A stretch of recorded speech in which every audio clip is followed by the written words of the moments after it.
Good evening and welcome to the December 1st Board of Supervisors meeting. We're going to start the meeting off with some interviews. I believe we had Michelle Williams Stambaugh. Did I say that correct?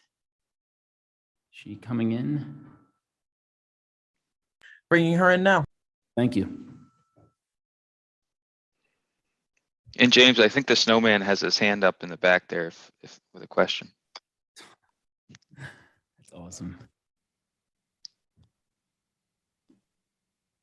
Hi, Michelle. Can you hear me? Yes, I can. Good evening. How you doing? Good Very evening. So thank you for putting your name in the hat for the committee. I'm going to open it up to questions from the supervisors. Do you have anything, Fred? Michelle, thanks for stepping up and applying for the position on the Disability Advisory Board. Oh, it's my pleasure. I'm glad to hear that. Just real general, what do you think you can bring to the table? Well, I am a resident of Lower Makefield for about 20 years. I am a former historic commissioner, HARB member. So I'm familiar. And I also sit, Dave Rogers and I sit on the Center of Independent Living board together. So I think I can add actually a lot to the table from a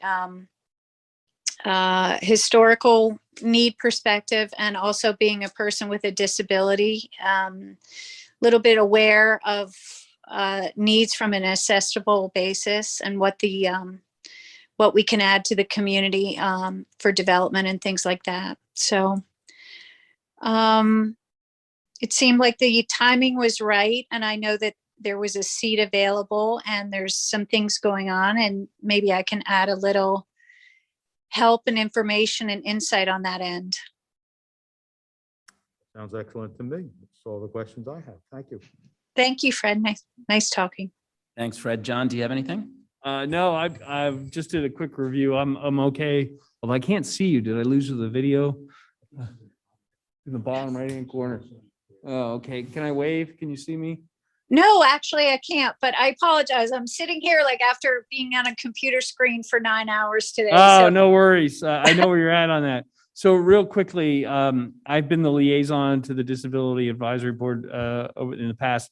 They've done tremendous work, and I think it's you'd be a wonderful asset to the board and in terms of helping us deal with disability policy more widely, and not just accessibility, although that's an area that we've uncovered and have done some really good work on. So I welcome you to, you have my support.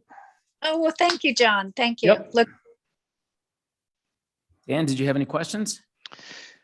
Honestly, I think Fred asked the question that I think got the best answer. So other than that, I know you're raring to go and you have history in, with the township, volunteering for the township, providing us your services. I appreciate that.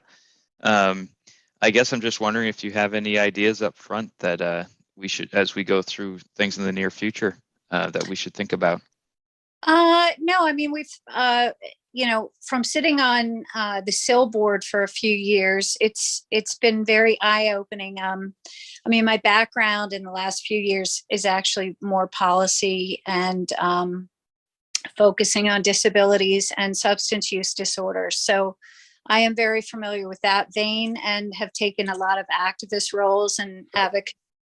I think with my understanding with the new Wegmans proposal that's coming in, there's a lot of opportunities that we can sort of look at accessible needs. I think that, our community is deserving of making sure that not only historic buildings have accessibility, but also development planning, whether it was done 30 years ago or it's happening right now in Edgewood Village, that kind of thing. We should be aware of what's going on.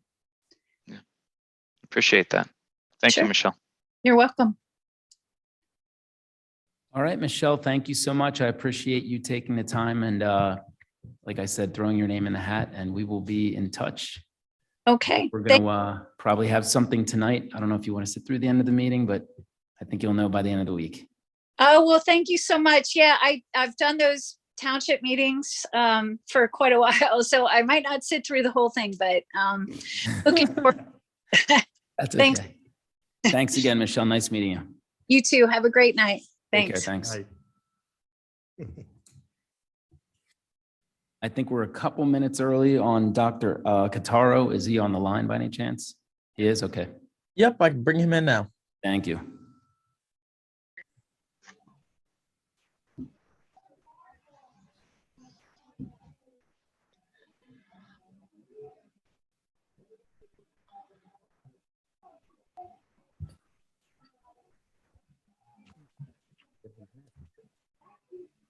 It's Dr. Cataro. Can you hear me? I certainly can. How are you? Yes. Good. How are you? Nice to meet you. Very well. Very well. Thank you. I'm going to turn this over to Fred to see if he has any questions regarding your application or your resume. Okay, sure. Well, it's good to see you, finally. I know of your interest. I speak with your wife every month or so, and she's looking Well- forward to you joining her on the committee. And, Well, I retired in September, so she didn't give me much of a chance to relax a little bit, but I'm looking forward to helping any way I can now that I have more time. Well, I appreciate that, and she gave me directions that I better be nice to you, so. She can be very persuasive. Yeah, she could be very persuasive, and if you're even half as good as she is, I'm more than happy to have you on the board. Well, she calls me a wannabe because I followed her footsteps in a lot of ways. So we both were business teachers. We both did a lot of business partnerships and advocated for some students. You know, we worked with students from the most challenged to the most gifted. And I think building those partnerships, and especially the fact I've been involved in the youth council and different things for the Workforce Development Board and things, I've seen some of the difficulties that people have just navigating, finding the proper places. I know Lynn's been working on putting some informational items together. So it's noble work as far as I'm concerned. I appreciate that, and that's really all I have to say. and- Thank you. Thank you, Fred. John, did you have anything? Yeah, I was looking through your resume. I take it you have experience with IEPs, with students and stuff like that from the past. I right? do. Yeah, I do, and I do. I'm curious, and this is something to think about, in terms of board service, about thinking about the needs of younger people, because obviously we have certain perspective in terms of accessibility and some other stuff, but every time I keep looking at this and thinking about disability issues, I find new ways to uncover things. And so you think about accessibility, just not in terms of, how easy is it to enter a building or maneuver a building, but how easy is it to use a website, or how easy is it to use a call center, or those sorts of things. But I also start to think about what can we be doing for younger folks who have different disabilities and things like that we haven't thought about.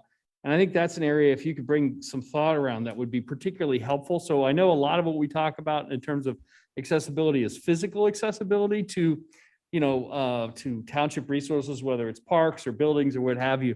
But there's whole other elements I think there's ripe for further discussion and thoughts about that. So I don't necessarily have any hard-hitting questions other than give you some thought around that.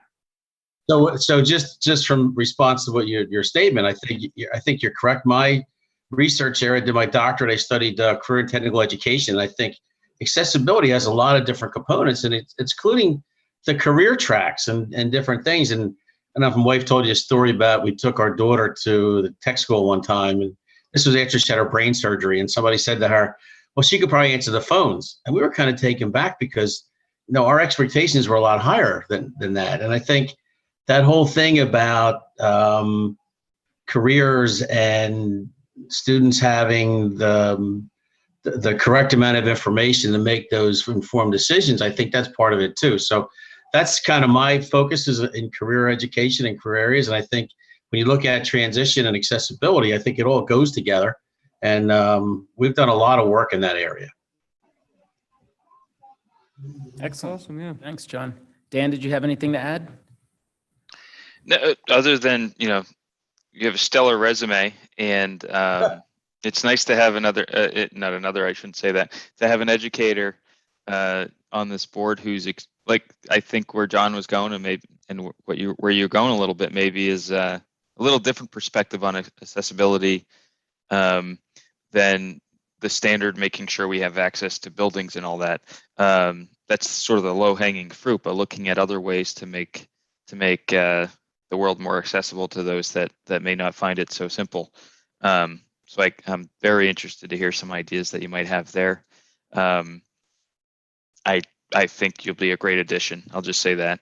And I think Thank you. I think we've had two really good people interviewing tonight for this board, and I'm excited about it. Well, I think you do the right things for the right reasons, and it's like people like what I did at work. I did a lot of cooperative education stuff too, work programs, and I worked with, whether it's an emotional support student or a life skills student or all those kind of things about, what does that student need to move forward? And I think, everybody's different, and I think that's the hard part where schools are kind of challenged. It's not designed to take one student at a time, but I think if some of our work can help in that area where we break down instead of we try to put 30 kids in one big in a loop or whatever we call it. We look at the kid where they are and build a system where we can help them get to somewhere where they want to be. And it doesn't sound that complicated, but it is. Yeah. To put all the pieces together. My wife's a middle school science teacher. I hear stuff like this literally every day. So I'm nodding, but you obviously know light years more about that stuff than I ever will. But so it's great to have you on board. Thank you. Well, Dr. Cotaro, thank you so much for throwing your name in the hat, and I'm looking forward to hearing tonight your appointment to this board. So hang tight. I think by the end of the week, you should know. Actually, if you want to sit through the meeting, you'll know by the end of the meeting. But it sounds it's all positive, and I appreciate you coming out. James, we may have lost him. I think his Oh, he screen is looks frozen. So hopefully Yeah. he heard you at home. Okay, thank you much. Did we have anything else before the meeting started? I don't I believe think so. we have unresolved issues in executive. Can we go back to executive session then? Okay, can you take us off the air until 7:30, please? Yes.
Good evening and welcome to the Lower Makefield Township Board of Supervisors, December 1st, 2021 meeting.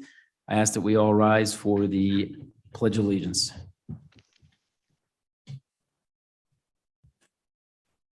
Allegiance to the flag of the United States of America and to the republic for which it stands, one nation, under God, indivisible, with liberty and justice for all.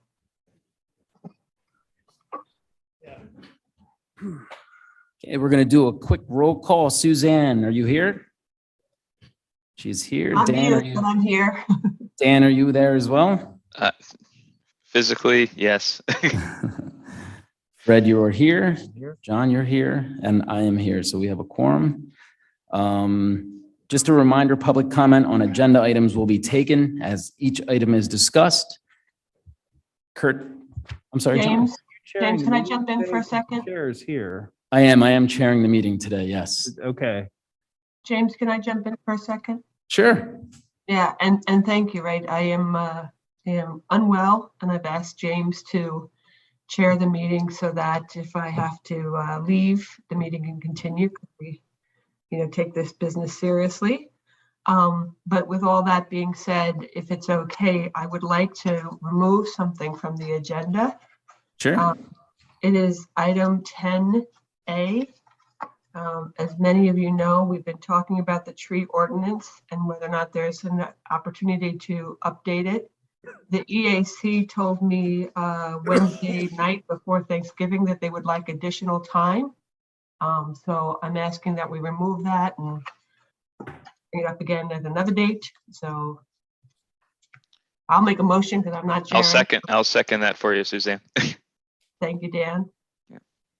Any discussion? Call to question. All those in favor? Aye. Any opposed? Aye. 5-0.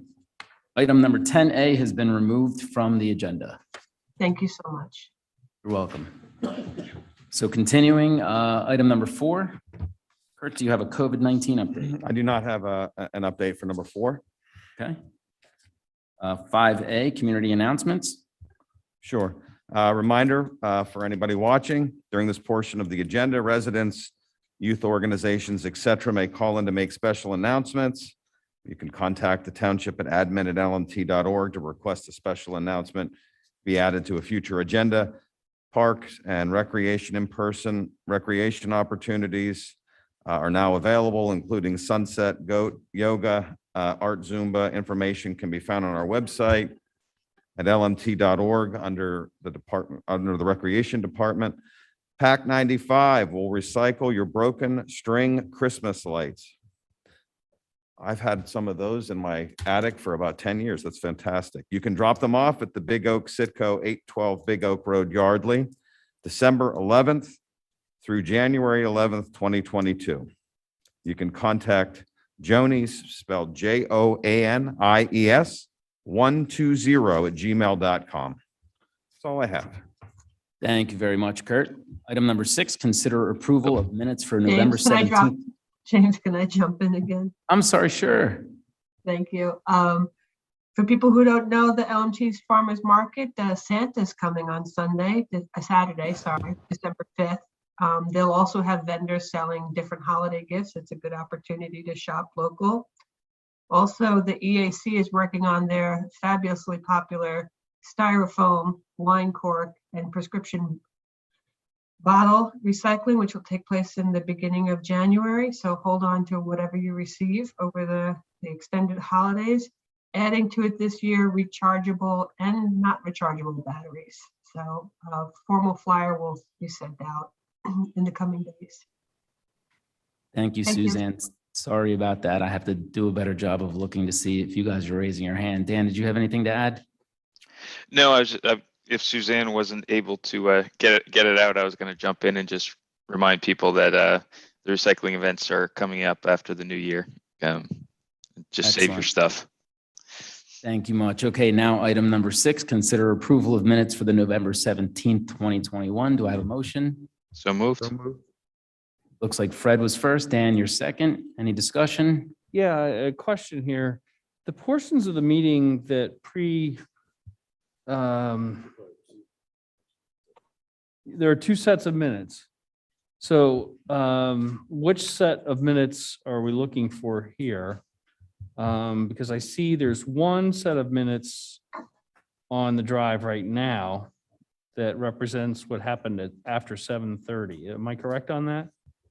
Yeah, there are two that are, one is for the budget discussion, which would be the first set before 7:30, and the second set would be for the formal meeting, which began at 7:30. So my suggestion is we break that out to have the first set be for the budget discussion, the second set for the actual Board of Supervisors. We don't have the minutes for the first section. Yeah, They are online, John. They were in our Where- packet. they were in the FTP. I have them. You look, there's one set that's up high and there's one set. I got, okay, which one? Oh, okay. They have- They were both on. Okay. But they weren't next to one another. Yeah. So which, All right, so let me So, amend can I- my motion. Arden, Let me just amend my motion, then you can do it. so which one do you want to amend it for? I will amend approving the 6:30 version budget discussion of the Board of Supervisors meeting. Do I have a second for that? I'll second it. Suzanne seconds. Any discussion? James, before you, Dave, since I showed up for the last 5 minutes of those of the meeting, should I abstain from this one? You're not required to abstain. As long as you're familiar with what happened, it's, your presence is not necessarily required in order to have to vote on it. So, Okay, I just want to clarify. sure, nope. Question. Any other discussion? Call to question. All those in favor signify by saying aye or raising your hand. Aye. Aye. Yeah, aye. 5-0. Okay, so now we're going to hear another motion for the second set of minutes from November 17th. Do I hear a motion for those? Make a motion to approve the minutes for the regular session of the Board of Supervisors for December 1st. Is there a second? I'll second it. Any discussion? Call to question. All those in favor, raise their hand and say aye. Aye. 5-0. Moving along, number 7, sewer engineers report. Andy? No, Dave, can you bring Fred Oh, in? wait, Brett, where is he? Fred, that's right.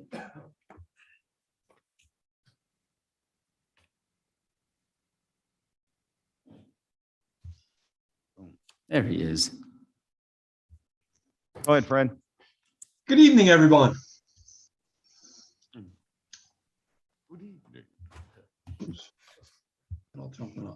Go ahead, Fred. We are on the sewer engineers report. Great. Can everyone hear me okay? Yes, sir. Good. First item is consideration of payment request number 1 for contract SWR 21-1. This is a 2020 sanitary sewer manhole lining project contract.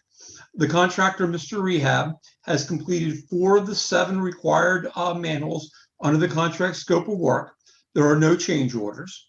The payment request is in the amount of $14,668.20. The amount of money remaining on the contract after this payment is $13,325.80. So I would look to answer any questions that the board has on this payment request. Well, let's listen for a motion first. Do I have a motion? So move. Second, Motion from Fred, second by Suzanne. Any discussion? I don't know if you can see. Dan, yes. Yeah, just a real simple question, Fred.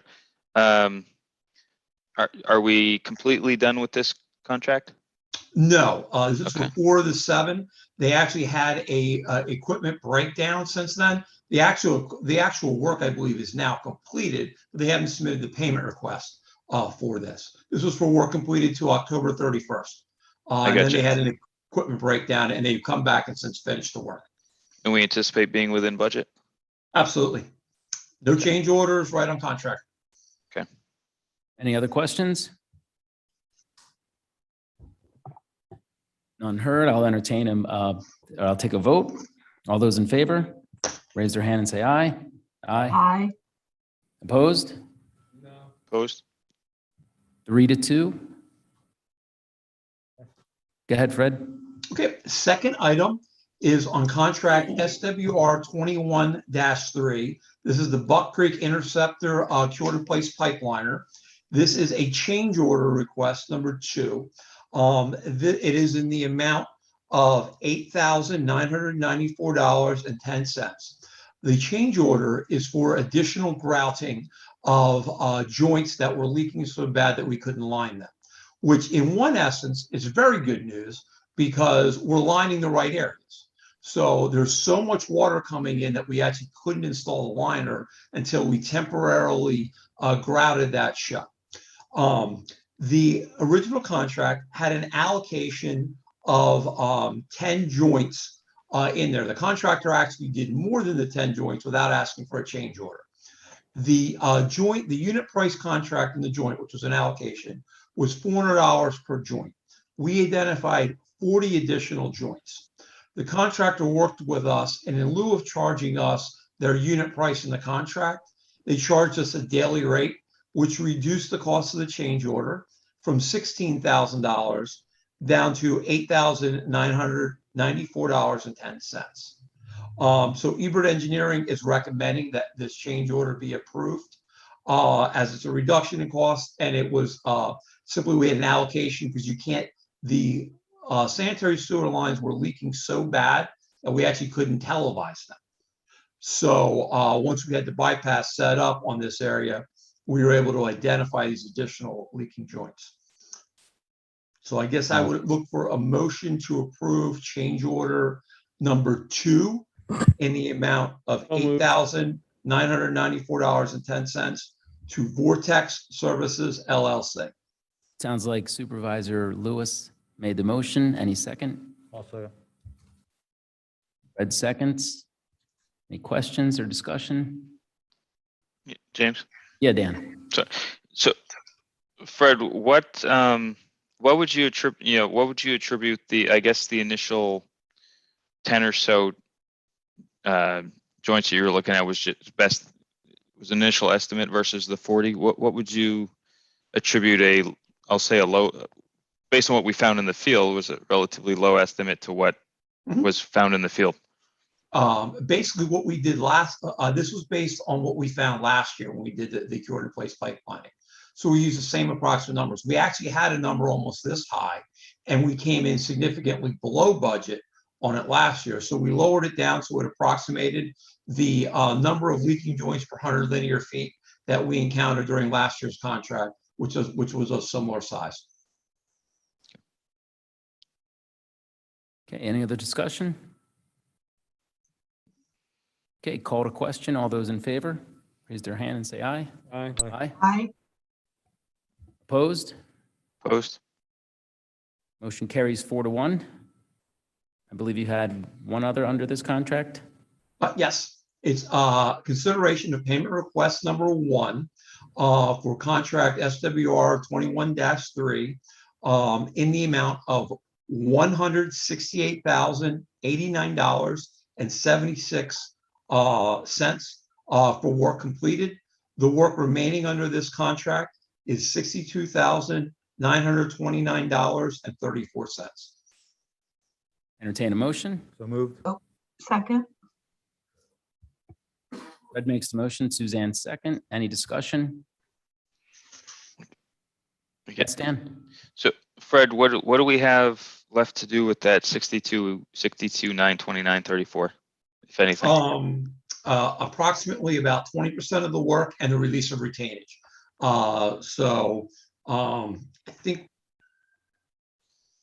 I can't read it. We have about 1,000, not even 1,000, 500 feet of pipe left, I believe. So my obvious next question is, are we going to be in or under budget, you think? Besides the change order that we just recently approved, yes, I'm not anticipating any other change orders on this job. Any other questions or discussion?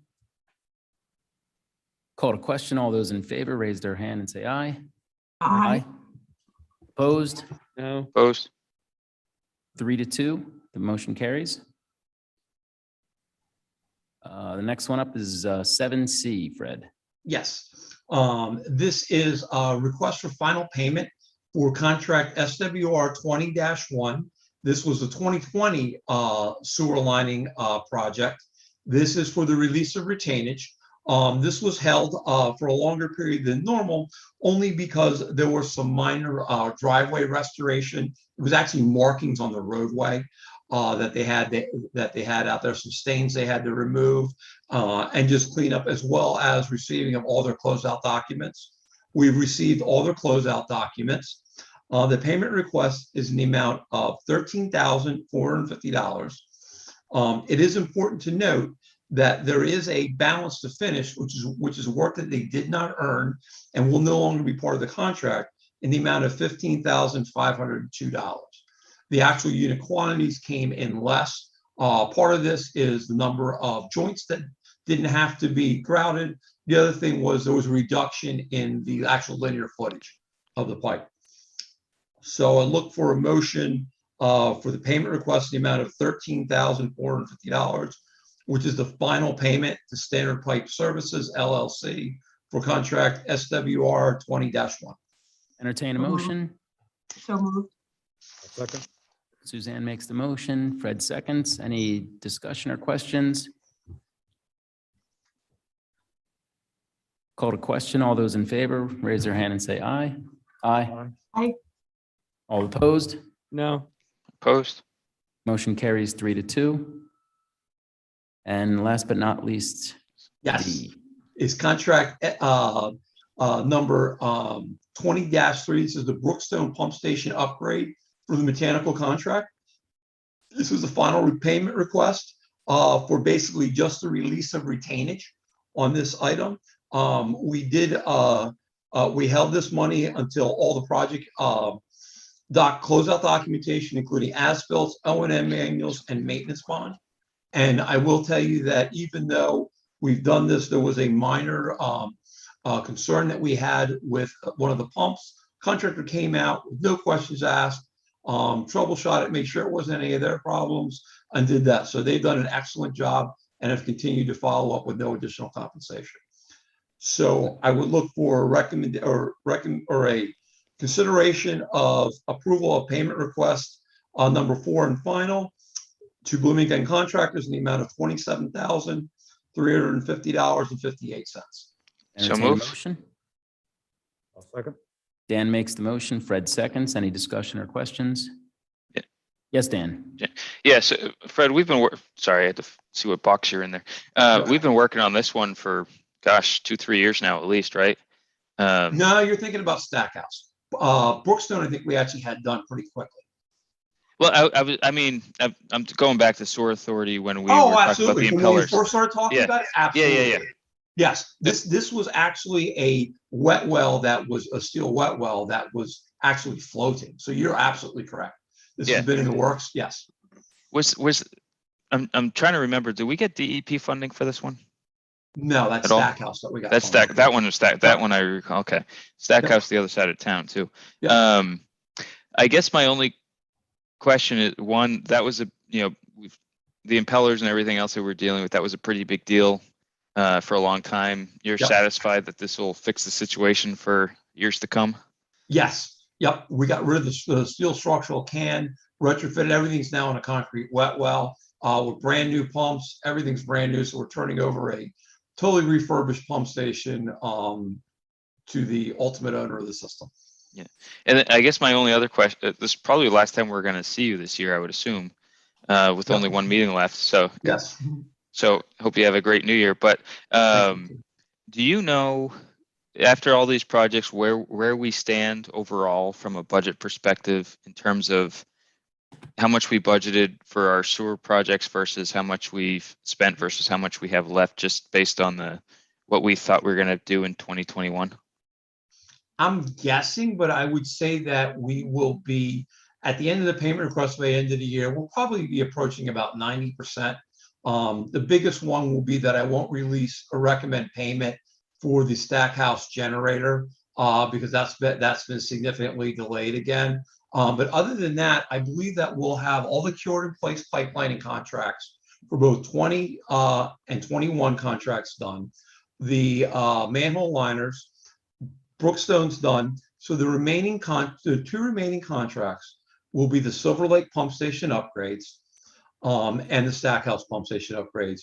And obviously both of them have been delayed just due to supply chain.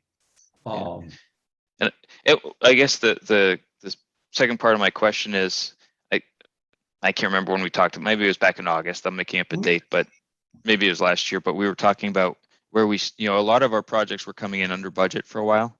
Yep. Or some of, maybe not a lot, but some of them were significantly under budget, and we seem to be tracking pretty well. Any idea of how we are overall relative to budgets versus actuals? We're still under, not considerably, but we still are under. We've had minimal change orders, honestly. I think we've had a total of maybe $25,000 worth of change orders in almost $1 million. I don't know if it's $1 million budget, but a pretty extensive budget.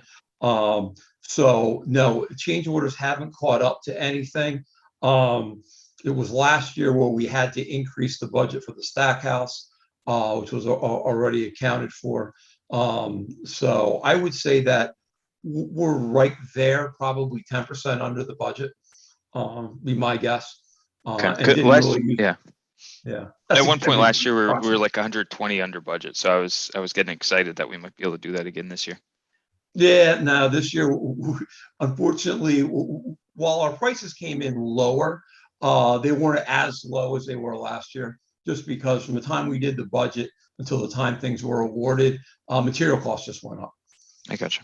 Okay. No further questions. Thank you so much. Call to question. All those in favor, raise their hand and say aye. Aye. Aye. Aye.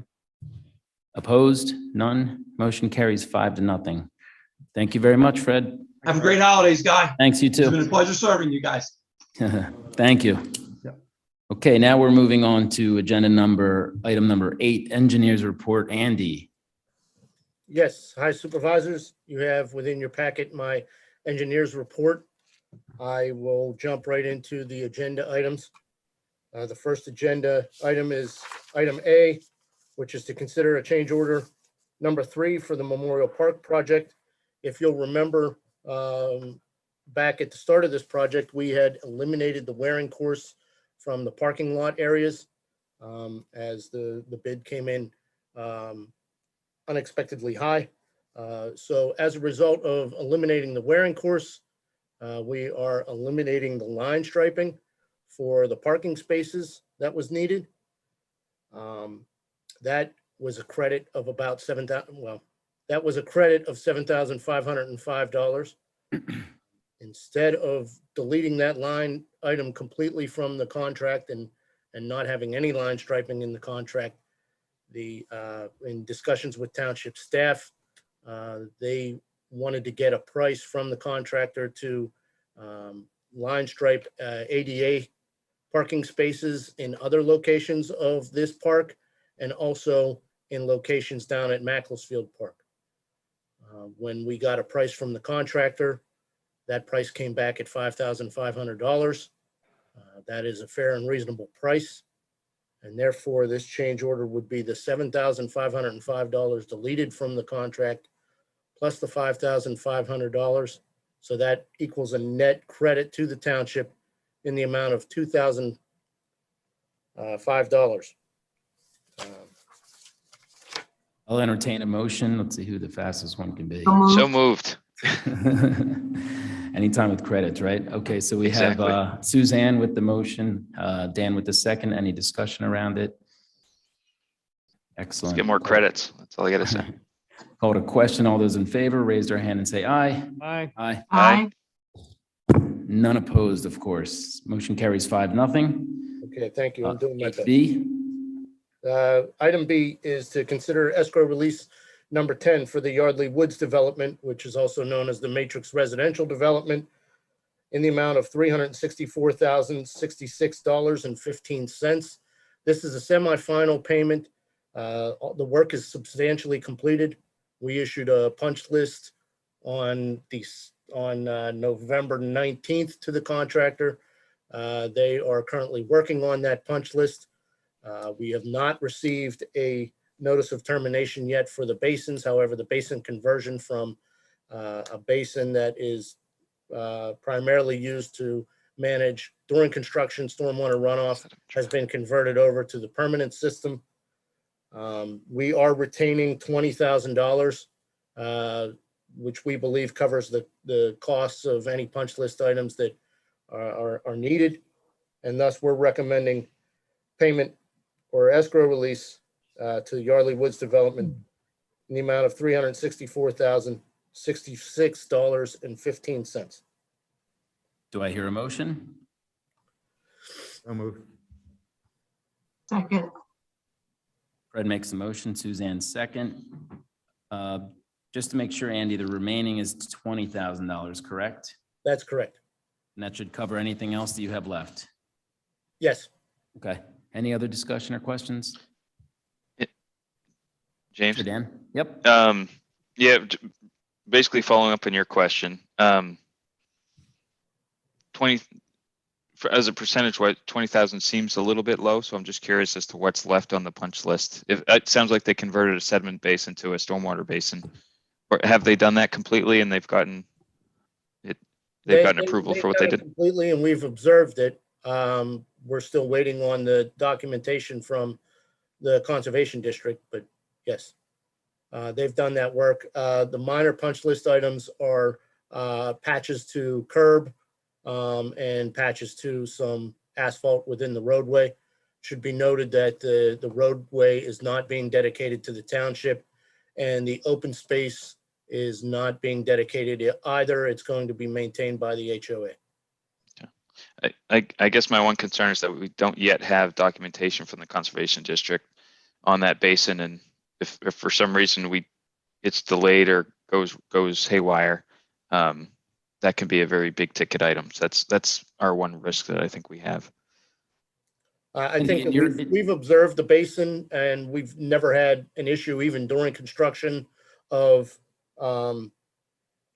issues with that basin, either overtopping or not functioning as designed. So I'm not necessarily concerned about the closeout of that basin.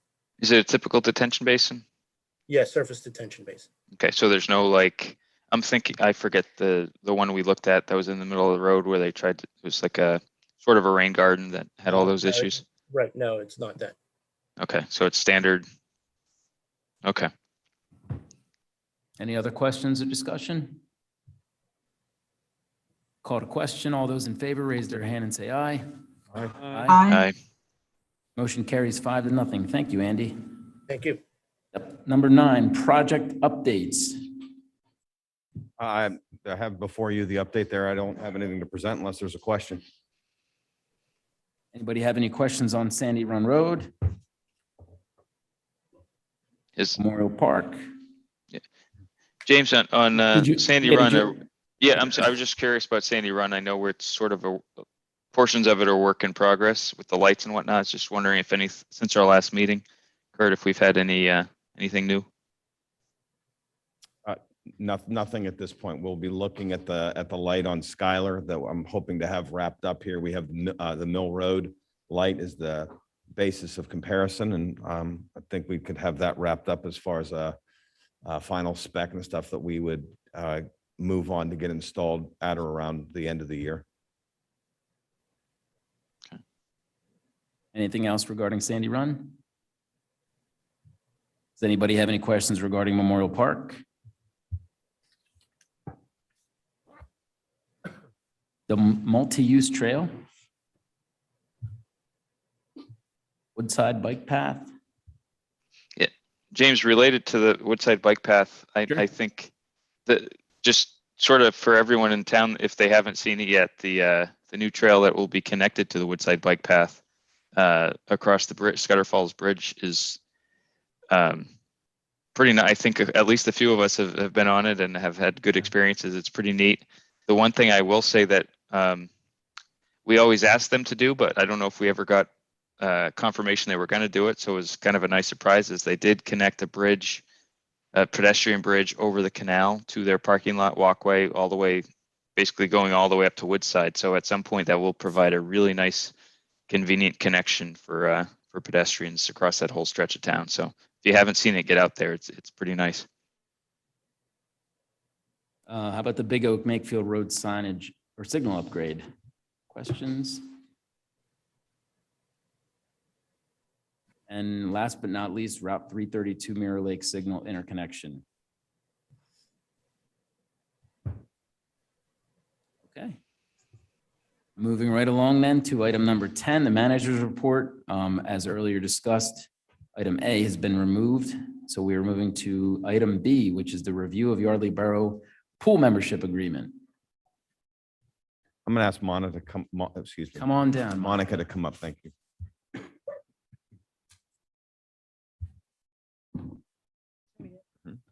Good evening.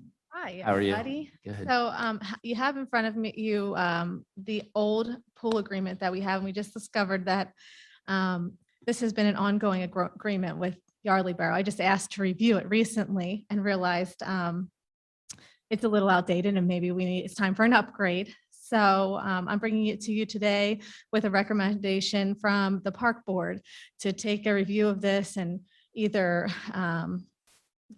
get rid of the agreement or change it in some way to modernize it. Currently, the agreement, it's kind of an exchange. We allow Yardley Borough residents to use the pool at our Lower Makefield Township rates, which at that time that this was written, we didn't allow any out-of-towners to use the pool. Now, out-of-town residents can use at a non-resident rate the pool. And it was so many families that we would allow in and for use of their space at the borough, a small room, a rec room that they have. We've never, that I know of recently anyway, used the rec room. So I don't really see how that's beneficial to us in any way. And I just wanted to see what the board thought about making a change to this. We'd have to make a change before January if we want to do something. Can you give us an idea roughly how many Yardley Borough residents were taking advantage of the non-resident rate? Or the resident rate as non-residents? Around 75 at least. Okay. And part of the agreement was, I think There was it a number. the first 75, right? Yeah, it was wasn't? less than that, I It think. was less than that? Yeah. Okay. It was 50. It was 50, okay. Mhm.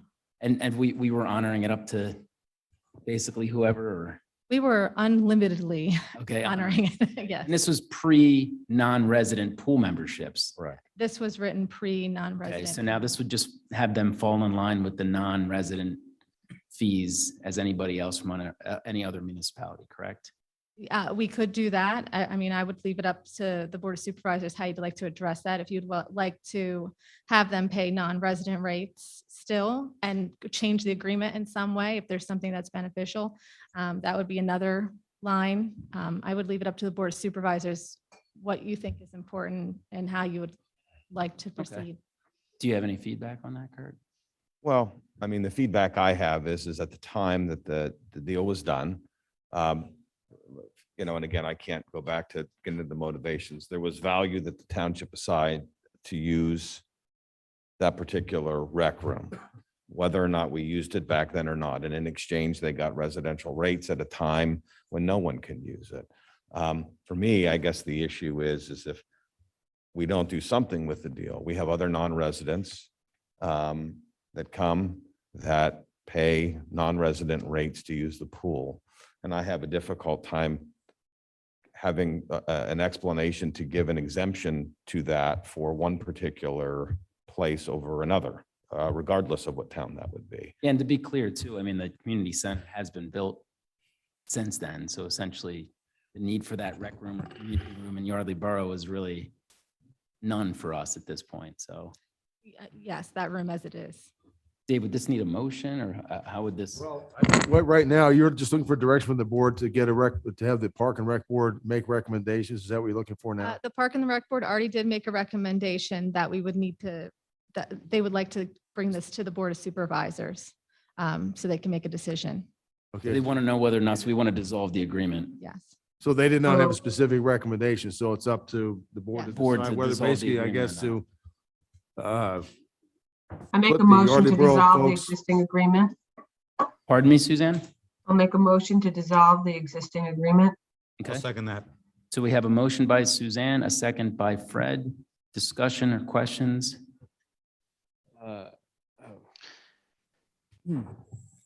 It's a tough. Suppose my take on this is, the question is, are we concerned about revenue loss from the 50 or so or 75 families from Yardley Borough? My perspective with what I said was making a distinction, for example, that a Yardley Borough resident would get a residential rate, but a Morrisville resident would not. That's certainly a fair point. I guess the difference is we've had a long-standing relationship of shared services with Yardley Borough on a lot of different things. And I guess, when did we allow other municipalities access to the pool again? Was that 5 years ago, 6 years ago? I don't remember offhand. I'm sorry, John. Yeah, At least that long. It was pre-me. okay. So, And in the end, I'd make the argument if the township wants to continue that, the point of this originally was that there was some exchange of service, whether or not we think that's still relevant or not, that in the end, if there's going to be an exchange for service to give 50 or 75 property owners a discount over other towns, then right. Have we communicated anything to the leadership of Yardley Borough, the borough manager? I have not been in touch with Yardley at this time, no. Have we talked to any of their, yeah, they do. I'm sorry. Yeah, Paula Johnson. So we haven't communicated anything to Paula Johnson, right? Have we talked to any of the council members of Yardley Borough about this? At this point, this deal, because it was coming up, Monica took to the Park and Rec Board to get their assessment on it. Their Right. assessment, essentially, respectfully, was to defer to the Board of Supervisors. And I had a casual conversation with one of the borough councilmen regarding this. Okay, sure. It was not aware of the agreement. But, okay, but they've obviously been beneficiaries of it. Doesn't mean that that particular one was or was not Yeah. aware of it.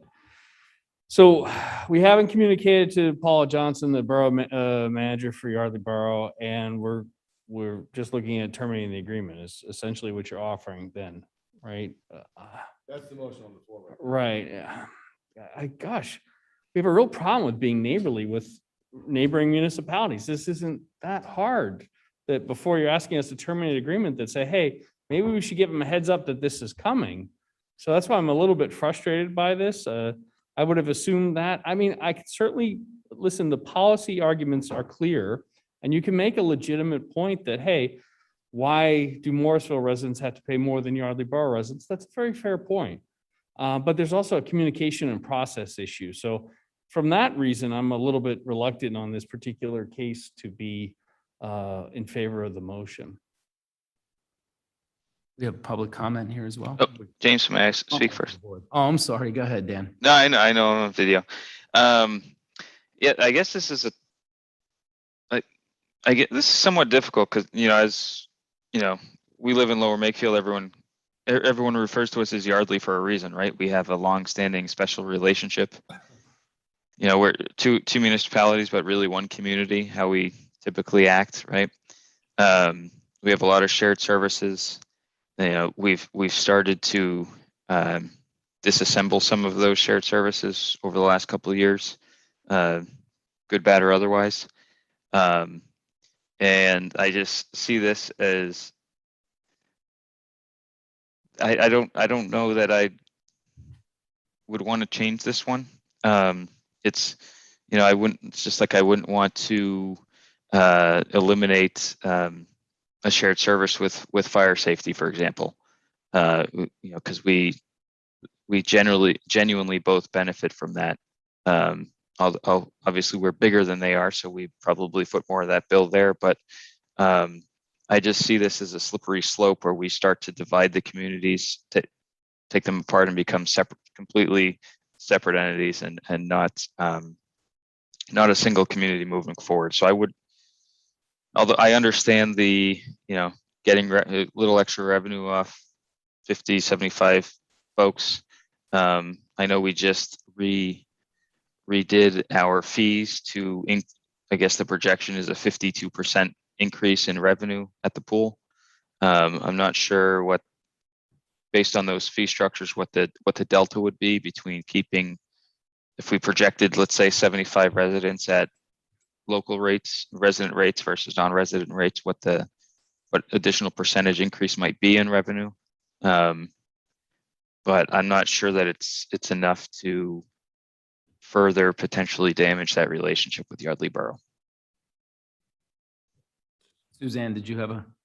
Yeah, I don't want to belabor this. I'm sticking with the motion for at least the discussion purposes.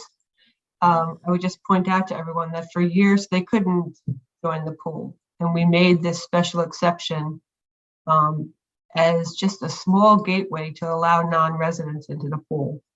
And then when we open it up to all of our neighboring, I struggle with, similar to what John and Kurt have said, like, how are we picking one neighbor over another? I don't know that I like the way that even sounds. I don't understand the comparison to the shared service of the fire department, as opposed to this is the pool that we staff and, fund. But I do hear John's point. He hasn't had a chance to talk to anybody in the borough about it. And if it would make it easier on people that we put this on for the following agenda, I would be open to that. But I do think there's public comments that I would like to hear from, who I think is Mr. Rubin. Do you want to add anything? Yeah. I understand our special relationship with Yardley Borough. Up until 1895, Yardley was part of Lower Makefield, and they decided to go on their own separate way. However, we still do have an emotional, if not fiscal, relationship with them. I look at it a little differently, and I really don't have a strong opinion one way or the other, because the numbers are just not that great. However, I do understand equitable treatment with other neighboring residents. And I do have a little bit of an issue with charging somebody who's not a resident of Lower Makefield one rate and others in a neighboring community a different rate, especially when there's demographic differences. It looks, as somebody said to me, the optics don't look right.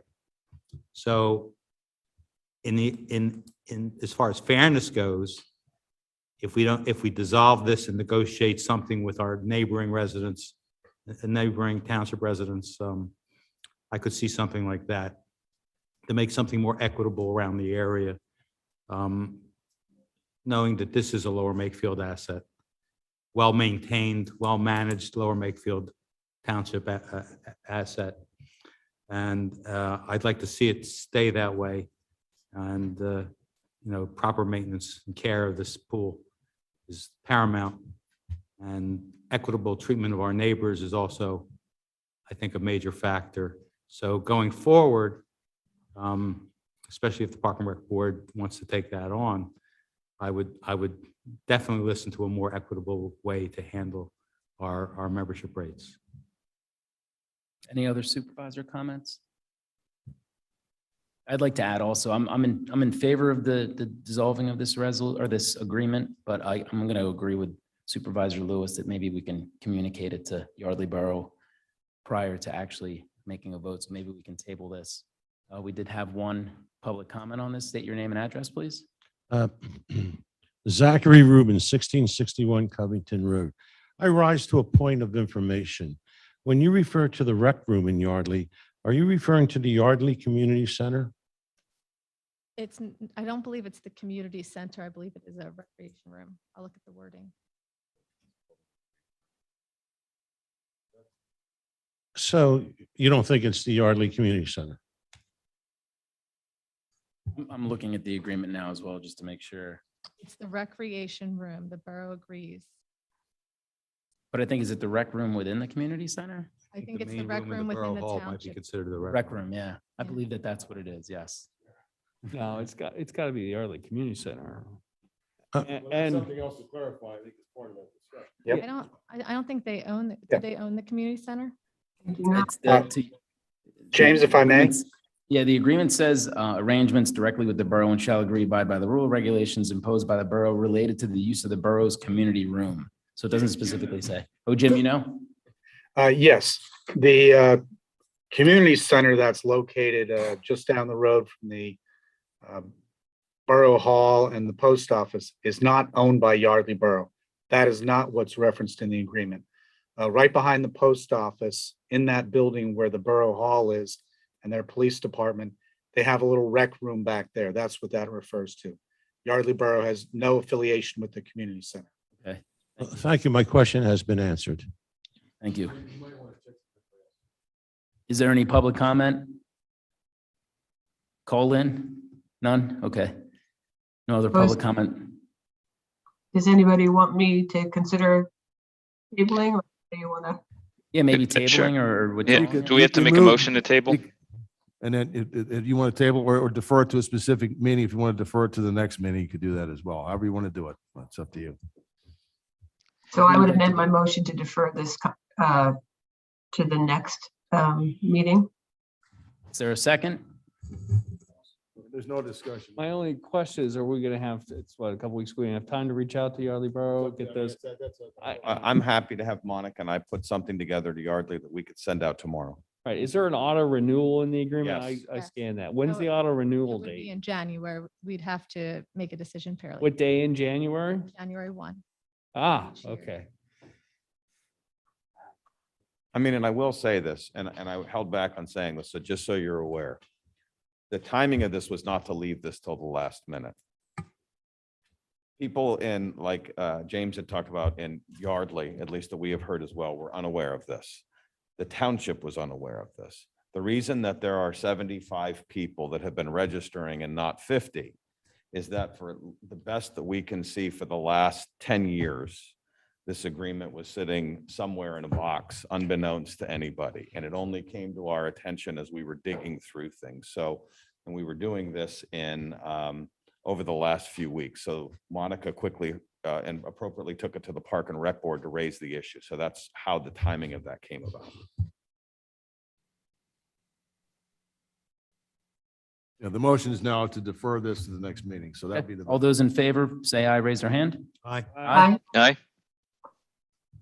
We will table it till the next meeting. And I will make sure to the chair and to you, Supervisor McCartney, Sure. running the meeting, that we will get something out to them. We'll draft something quickly together along with the copy of the agreement, what have you. Get them, put something in the mail, but get them, get Get 'em in a the loop. manager's email address and get that over to them tomorrow. So they have full notice of that. I appreciate it. Thank you. Okay, next item is number 11, Solicitors Report. Thank you, Mr. Chair. The executive session commenced tonight at 6:30 PM. All board supervisor members are present along with Mr. Ferguson, myself and Chief Caluzzi. And items related to litigation, and informational items were discussed at the executive session was concluded. Well, it was interrupted by two interviews of prospective committee members and then resumed and then did conclude just before this meeting started. Two items under my report. The first relates to the franchise ordinance agreement for Comcast that was discussed at length last time by Mr. Roberts of the Cohen Law Group. Hopefully, everybody had a chance to review all the materials that he had supplied and ask questions of him during that presentation. If you recall, at the last meeting, our office was authorized to prepare an advertisement, which did appear in the Bucks County Courier Times on November 22nd. It is now appropriate, if the board would like to consider this matter, to approve the Comcast franchise ordinance agreement. Entertain a motion. So moved. Do I have a second? And it looks like we lost Suzanne, right? I'll second since Suzanne has stepped away. Dan, with the second, any discussion?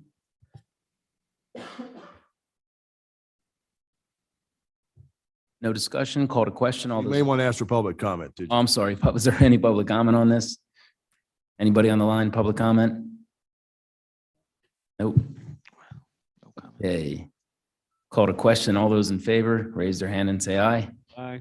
Aye. Dave, part B. Yes. The next matter is a little more involved, but I'll try to give a history of it. And so it's clear as to why we are where we are with this. The board and others may recall that back in, I believe it was August of 2020, the board passed a resolution to authorize the sale of the sanitary sewer system to Aqua Pennsylvania Wastewater, Inc. One of the paragraphs in that resolution included on page 3 that township and solicitor and engineer and related consultants take all steps necessary to effectuate the award, to execute, deliver, and perform the asset purchase agreement and all related agreements and documents necessary to close the sale transactions in an efficient and expeditious manner. Just to bring this back to present day, the PUC process has been well underway. We anticipate that will be concluded sometime in late January, early February. So one of the things to effectuate the sale would be to dissolve the sewer authority, and I'll give the history and the reasons for that in just a second. And just so everyone is aware, and I'm sure the Board of Supervisors members are aware, but if there's anybody in the public who's not aware of this, back in 2006, the authority who always leased the system to the township agreed that notwithstanding anything to the contrary, in the event the township determines in the sole discretion that it's in the best interest of the township to sell the sewer system, this lease shall automatically terminate, and the authority hereby agrees to convey the sewer system to such parties or parties as determined and directed by the township. So something that well predates the authorization to sell the system that was made by resolution last year was done back in 2006. Fast forward then about the last meeting of the sewer authority, the 3 members present unanimously approved the resolution to the township, which is attached to our resolution here, recommending that the authority itself be dissolved. And there's also a certificate that was certificate of termination that was also signed by the chair. I think Mr. Tyler signed that, if I'm not mistaken. And just a little more history before we get to any questions, and there may be a motion to approve the resolution. The authority, and this is no disrespect to any of the members who have served on it for the last 60 years, very admirably and in a very helpful manner to the township. But the authority, even though it was established technically as a separate authority, never operated that way. Never had its own bank account. And always the township itself was the entity that would take on all the financial and operational obligations, which is kind of how we got where we are now in terms of the sale and the, for lack of a better term, the burden on the township. We saw that, for example, the sewer engineer had a presentation for the township tonight. Now, he presents to the authority as well. The authority would always make recommendations. In fact, when rates were established, it was always established by the township, certainly with input from the authority, but the authority has always acted essentially as an advisory board compared to other boards as well in this township. Compared to other authorities that act in other places, it has not been ever in a complete standalone situation. So that's how we got to where we are. So really, the township has the right to automatically request this, but it was, we thought, best for process to allow or to request the authority to engage in the process as well, which it has, and it's now before the township tonight to consider a resolution approving the dissolution of the authority as presented. Do I hear a motion? I'll make the motion to agree to the resolution to dissolve the sewer authority. Second. Fred with the motion, Suzanne with the second. Any discussion or questions? Yeah, one quick question. The effective date's immediate, right, in the resolution. Right. Should the PUC not approve the transaction, at that point, all assets would be back to the township then, and the township could then create a new authority or not at any other circumstance? Yes, it could. So under that scenario, nothing that's done between now and then, the PUC, their judgment won't alter this in any way. So if anybody's asking why, or any of those sorts of things, again, should the PUC change their or decide against the sale, at that point, all the assets would revert back to us, and that's fine. That's correct. Anyone else? Yes, Dan. Yeah, I'm just curious. I think we're down to, Dave, I just want to make sure that the sewer authority had a quorum when they voted. I know we're down to 3 members. So I just want to make sure we had all 3 there. were present. Mr. They all Tyler, showed up. Good. Mr. Lingle, and I'm sorry, I'm having a senior moment, the third Phil- member. Phillips, I believe, Mr. Phillips, Phillips. yes, thank you. Yeah. All right. We're all present at the meeting, and that was conducted, I think that, whatever that Thursday was, 2 weeks ago, so. Yeah. The 18th, yeah, it was unanimously passed by those members present, which was a quorum, so. So from a, I guess, kind of sort of related to John's question, but from a practical perspective, for the next month or two, couple months maybe, before the deal closes, it's on the township to man. I think practically it's always been like this per your comments, Dave, right? But Yep. now it's technically on the township's shoulders to manage things accordingly until closing, right? Correct. And to that point, any of the employees that have worked for the sewer system, worked on the sewer system, have always been township employees. Like I said, there's never been any separate entity that said that employees got checks from Lower Makefield Township Sewer Authority, for example. That's never been the case. People may ask why that is. I've lived in this township since 1984. Not that I was aware of these issues that much back then, but I know that predating that 22 years when it was created, that's the way it was always operated. Okay. Why? So I can't tell you. go ahead. Sorry. No, Yeah. why it was that way, I don't know, but that's the way it has been. Yeah. So from a practical perspective, for anyone watching, in practice, we're really dissolving an advisory board, but we're not losing staff by doing this. We're not taking on anything we haven't already taken on and haven't already been doing, I should say, over the years. And I don't want to say it's an administrative change, but effectively it seems like it kind of is. I don't know if that's fair or not, but.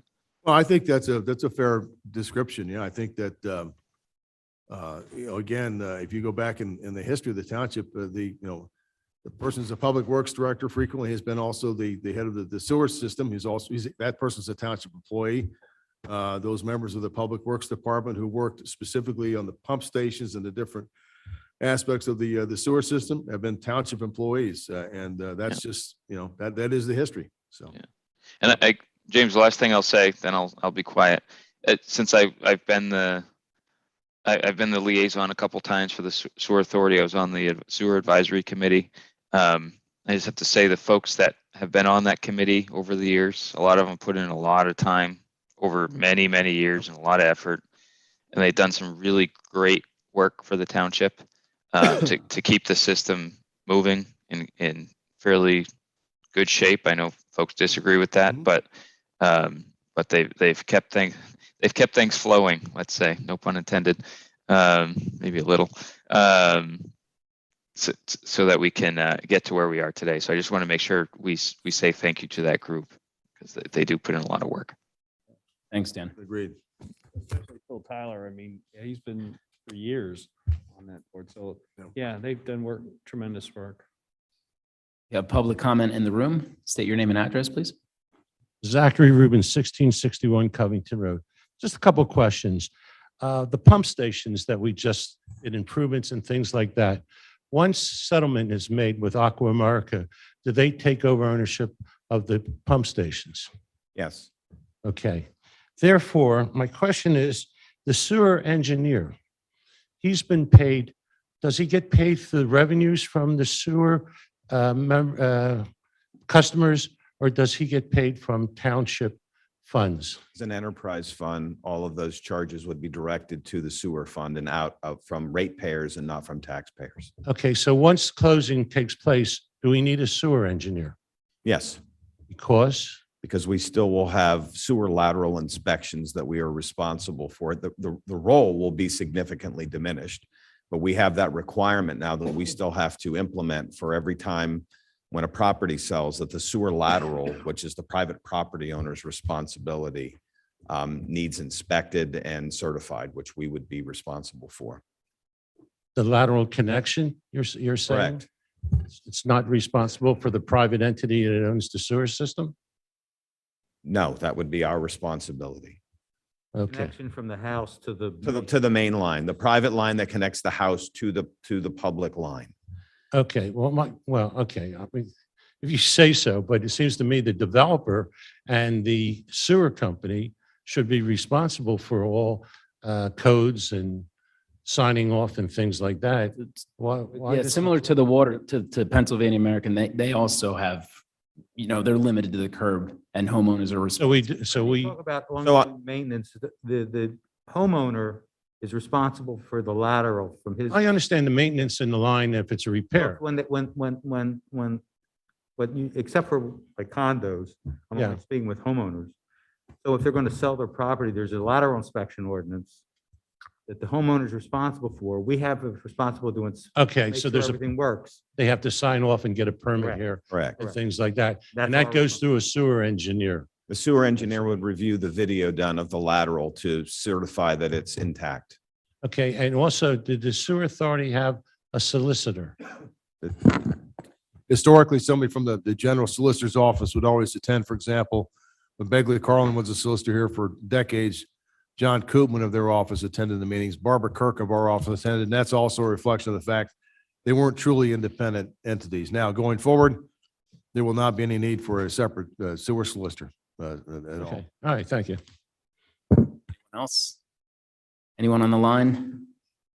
Nobody on the line for public comment? Any other discussion? Yep. I just want to thank, as this year's sewer authority liaison, I want to thank the three members, Joe Lingle, Scott Phillips, and Phil Tyler for their yeoman's effort in seeing us through to this point. And I personally thank them, and hopefully through the board, I can thank them as well. I agree. Thank you very much, gentlemen. So I called a question for the motion. All those in favor, raise your hand and say aye. Aye. Aye. Motion carries 5-0. That's all for my specific report. I'll report on zoning hearing board matters after the presentation by Mr. Murphy regarding appeal number 21-1941, which is the Troilo property in the area of what we call the Point to an Edgewood Road and Langhorne Yardley Road. And if he has time, we may ask him to make some presentation about the other Troilo applications tonight as well for Flowers Field. So. Can we bring Mr. Murphy in, please?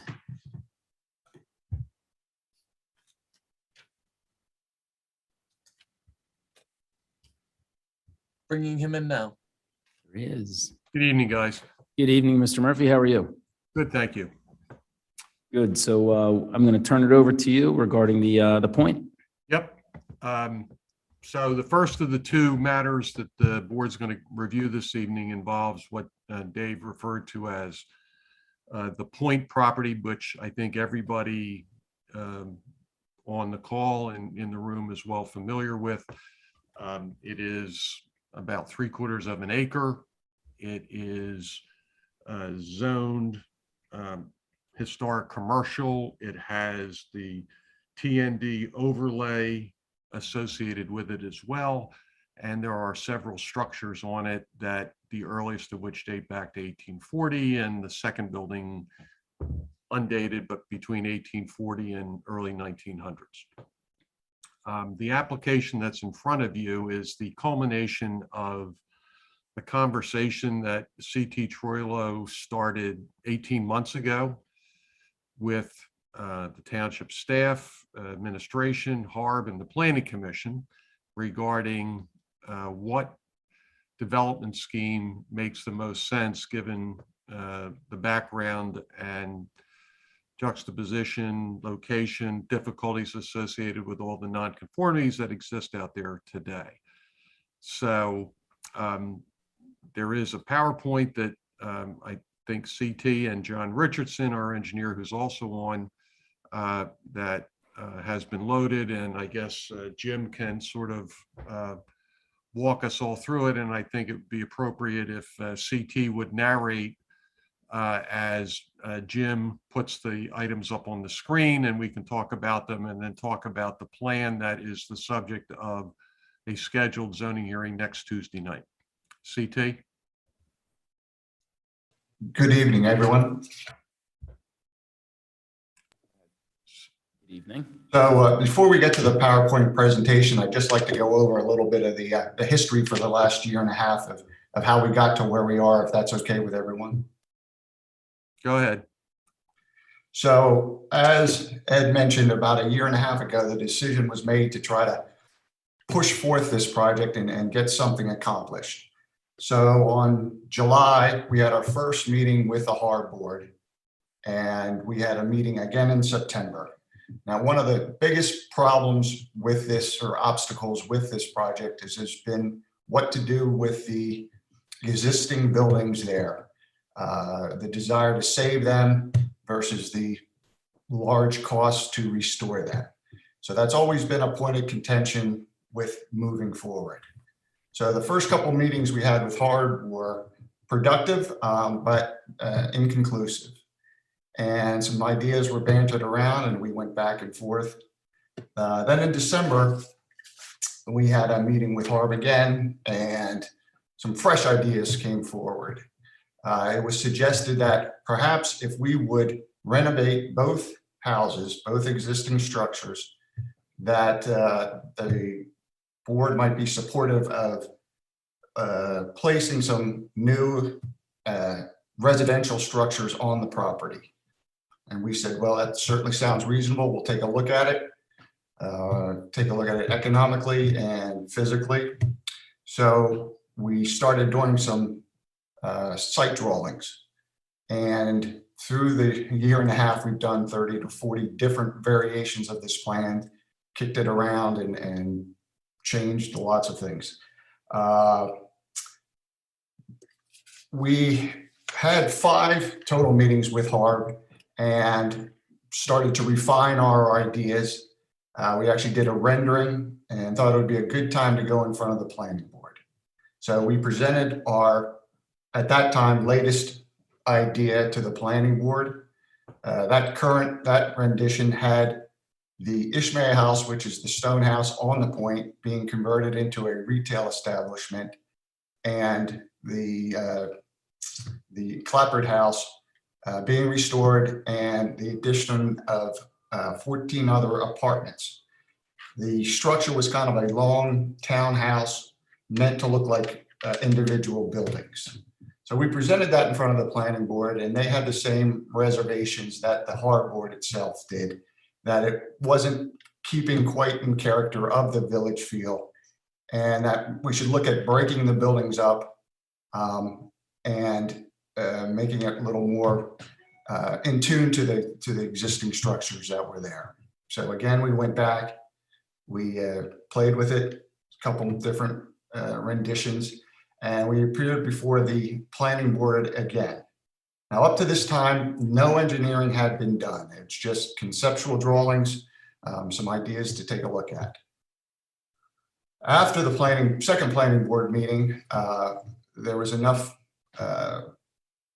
positive input that we felt it was time to take the next step and actually take a look at what engineering hurdles we were going to have to overcome, whether the project was even possible. So we did that, and that's kind of where we're getting to now. So that being said, this first slide is the Carter Van Dyke in 2000 was working with the township on the Edgewood Village concept, the walkable village. And this shows a possible infill of the village. CT, can you highlight for those that may be unfamiliar, the property we're talking about? Look at the numbers. I think Jim's got the cursor, so just. Yep, and the next slide is a close-up of it. So maybe we just go to the We're next talking slide. about buildings 12, 13, and 27, 13, 14, and 27 is what we're talking about, right? Correct. Okay. And So 13 is what we refer to either as the Doherty house or the Ishmael house. 14 has been commonly referred to as the Danny Quill house, right? Correct. Okay. And 27, what that shows, explain to everybody what that shows. That shows Carter Van Dyke's possibility of 3 new buildings at the point there. Okay. And that was from Carter's study that he did for the township 20 some years ago. That is correct. Okay, very good. The next slide, John. So, and this is what we are actually proposing. So what we've landed on it is 17 apartment units. That number is derived from the economics of the site, including the renovations of the 2 existing buildings. It is all residential. Early on, we had the thought of the Ishmael House being an ice cream, but it's just too small to generate enough revenue to make it possible. So now the site is 100% residential. There would be 1 apartment in the Ishmael House. The Quill House would have 2 units, and that's its current configuration now. It's actually a duplex. Then there's 2 two-story buildings with 4 units in it, and 1 two-story building with 6 units in it. For 17 apartments, we were required to have 34 parking spaces. We provide 23 on-site, and we're asking to use 11 of the Veterans Park parking spaces as the additional overflow parking. What happens to the Ishmael House and the Danny Quill House as part of the, I presume, rehabilitation of each, right? Describe a little bit of that and describe, if you would, the sequence of how that would go in terms of when you would do those renovations or restorations versus when you would undertake the new construction.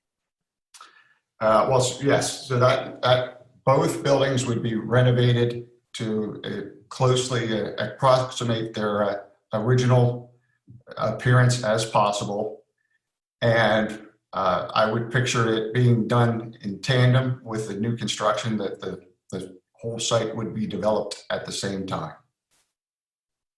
Right, and I think we've had some conversations with the administration that the expectation is that the restoration / renovation of Ishmael and Quill would need to be done first before you could occupy any of the other new residential units. Everybody wanted assurances that those restorations would be done, correct? Yes, that's certainly reasonable. Right, okay. Keep going if you'd like. You want to go to the next slide, John? So this is an aerial view of the current conditions in the existing buildings. Next slide. And before you leave that, John, those 2 buildings, they're not going to be moved in any fashion, right? They are going to remain in their current location, right? That is correct. Okay, very good. So this slide shows the association between our lot and the Veterans Park, where we're proposing the additional overflow parking, just to give you an idea of the situation. Okay. Right. The cursor is identifying the area of the existing parking that you would enter into a formal lease to utilize. Correct. Okay. Very good. Next one, John. So when we were contemplating this as an ice cream shop, this is just a rendering that we had done. Obviously, the reconstructed building would look similar to this, except for not having the ice cream windows. But that gives you an idea of what the reconstructed Ishmael house would look like.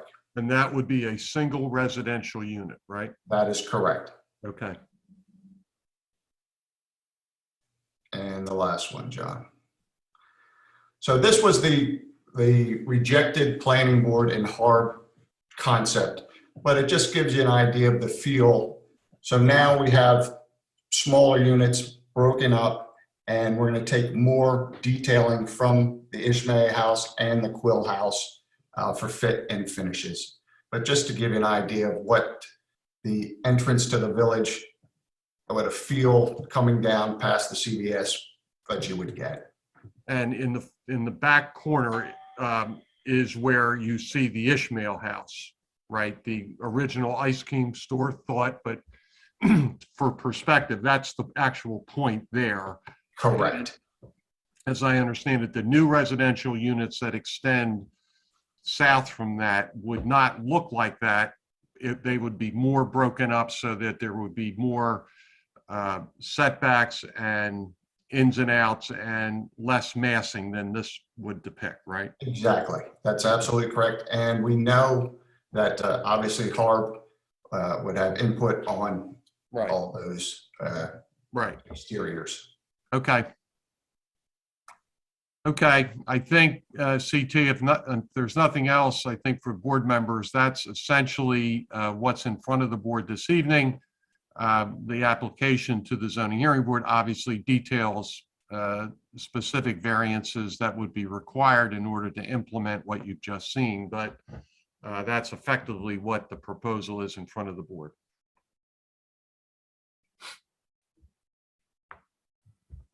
Okay, so I guess we are looking for a motion for the appeal. This is just a presentation so you can consider when it comes before you for the zoning hearing board matters, whether you want to participate, oppose, or defer. Right now, if you just they have So it's just questions, general questions. just general questions about the concept, and both here and then if there's some from the public, either in person or online. So. Right, but ultimately Dave's right that the goal of tonight's exercise is obviously to present what CT and John have been doing for the last year and a half, and also to gauge the board's reaction to it and whether or not any position is going to be taken with respect to the pending application. Right. Fred, did you have any questions or? So if I hear you right, guys, the development will be within scale of the two existing structures, not the new structures won't overpower the existing structures. And the design, with Harb's guidance will be, within basically the same. Correct. Yep. Design. I think that, and I don't want to speak entirely for CT, but the last plan that you saw that CT referred to as the rejected plan, that was the comment that those buildings seemed overly large and the massing was too much as in relation to Ishmael and Quill, and they wanted to be broken up more and separated so that the feel was not as dramatic. Right. Correct. Thank you. John? Can you detail your compliance with Chapter 1?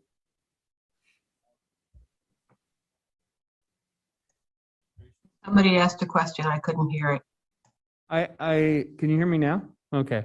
I asked the applicant about their compliance with Chapter 152 of the Township Code. That's blighted and vacant properties. What about it? Did you file for registration as a vacant property? I would have no idea, John. Okay, so you're not in compliance with that chapter at this time? I would have no idea, John. Okay. I believe I'll confirm this, Supervisor Lewis, but I believe that they have submitted the paperwork to register the property. But their attorney does not sure of that. Mr. Majewski, do you know if those properties are registered? I believe they are, but I will have to verify. I had asked Mr. Kirk that previously, and I believe that at the time, the owners of the property had put those registrations in to register those properties, but I can confirm that with you, but I'm fairly certain that's the case. So could we require any zoning hearing board that's all compliant with Chapter 152 of the ordinance or of the code? I'm sorry, as far as application or as far as? Right, I mean, condition? if they're not currently, if they are in compliance with Chapter 152, then I wouldn't have an issue, but it seems like the counsel for the applicant is not sure of that, and we're not concerned of that. I won't say that I'm not concerned. My belief is that it is registered. So I think in the end, if it's not registered, certainly asking the zoning hearing board to have them register the properties as vacant is not a tough ask. Right. Okay. And then I understand that there's a process of enforcement with Chapter 152. Can you explain how that has been enforced with this specific property? You're asking me that question? I have not enforced that provision of the Right. code. So, and as I recall, my understanding was there was an original board vote that said, hey, that they should be enforced just like anybody else. Mhm. And then you decided to do a recanvass, correct? Am I correct on that? No, that's not correct. Okay. So how did that not get enforced then? That was not enforced because in the end, there was an appeal filed on the property when they were originally going to tear that down. That ordinance was passed at about the time I began or shortly thereafter. It was that point in time that there were discussions that staff began with the owners of the property at the time about not reinstituting the appeal to tear those properties down, but to try to work to do something. So it was in the spirit of trying to come to a cooperative agreement that that happened. Now, to be perfectly frank, in the end, if the project if they withdraw it, if it would be denied, then there'll be a separate discussion as far as moving forward on action to do something to require them to repair it or whether they want to pick up that appeal. So you're explaining then the board didn't approve the decision not to enforce the law then, or they did? Since I started here, there was not action taken against that property. At the time, there was an application to tear down that property that the applicant appealed, that then was put on hold before I began here. To take specific action against this property owner when they were actively meeting with the township, that was something we did not do. As far as making them do repairs, which could have a historical component in it at the time when there was an application that we knew was forthcoming to actually do that. So you're saying then the board never approved the decision not to enforce Chapter 152 as it relates to this property? The board did not make a specific motion on that. That is correct. We also have other properties that are not repaired that we've made notice that we've done that are sitting in disrepair as well. And assumably that they're required to meet all the requirements of Chapter 152 then, right? Just like any other landowner would. Of course, and I would argue in this case, so with this property, and in the event the application goes away, understanding there's an appeal, we would pick up to enforce that specifically the same way we're trying to with absentee owners or people who have died or what have you. Yes, okay. So if I could redirect questions back to the applicant then. So you're asking for essentially double the density of dwelling units for the property space? Right. And what's the rationale for that other than convenience or economic value? We are attempting to recreate that corner of the village consistent with the township consultant study from 20 years ago. And there is no doubt, John, that there is an economic component to doing this. And there is no doubt that the number of units is directly or at least indirectly related to the cost of restoring Ishmael and Quill. So I think we need to be entirely transparent here. And I want to be. And so, yes, it's all part of an overall coordinated approach to try to recreate a corner in the village that has vexed everybody for a generation or more. So again, if I could ask the solicitor for the applicant, that report 20 years ago, did that have specific dwelling density requests in there? No. Okay, so there's no designed to show how an infill project at that location might look to resemble the original village concept from years ago. Okay, and then I'd also like to talk a little bit about the desire to remove sidewalk requirements, right? So what's the strategy within, and I've seen prior versions of this plan that had specific pedestrian strategies for movement of pedestrians. In your request, you're looking for exemption from sidewalk request. And I'm wondering, what's the plan for pedestrians to be able to cross streets? I'll defer to either Jim Majewski or John Richardson want to comment, or CT about that. I know connectivity has been an important issue there because of the significant location of this property as it relates to other village improvements. So those three guys can talk about the connectivity issue and how it would be addressed. So.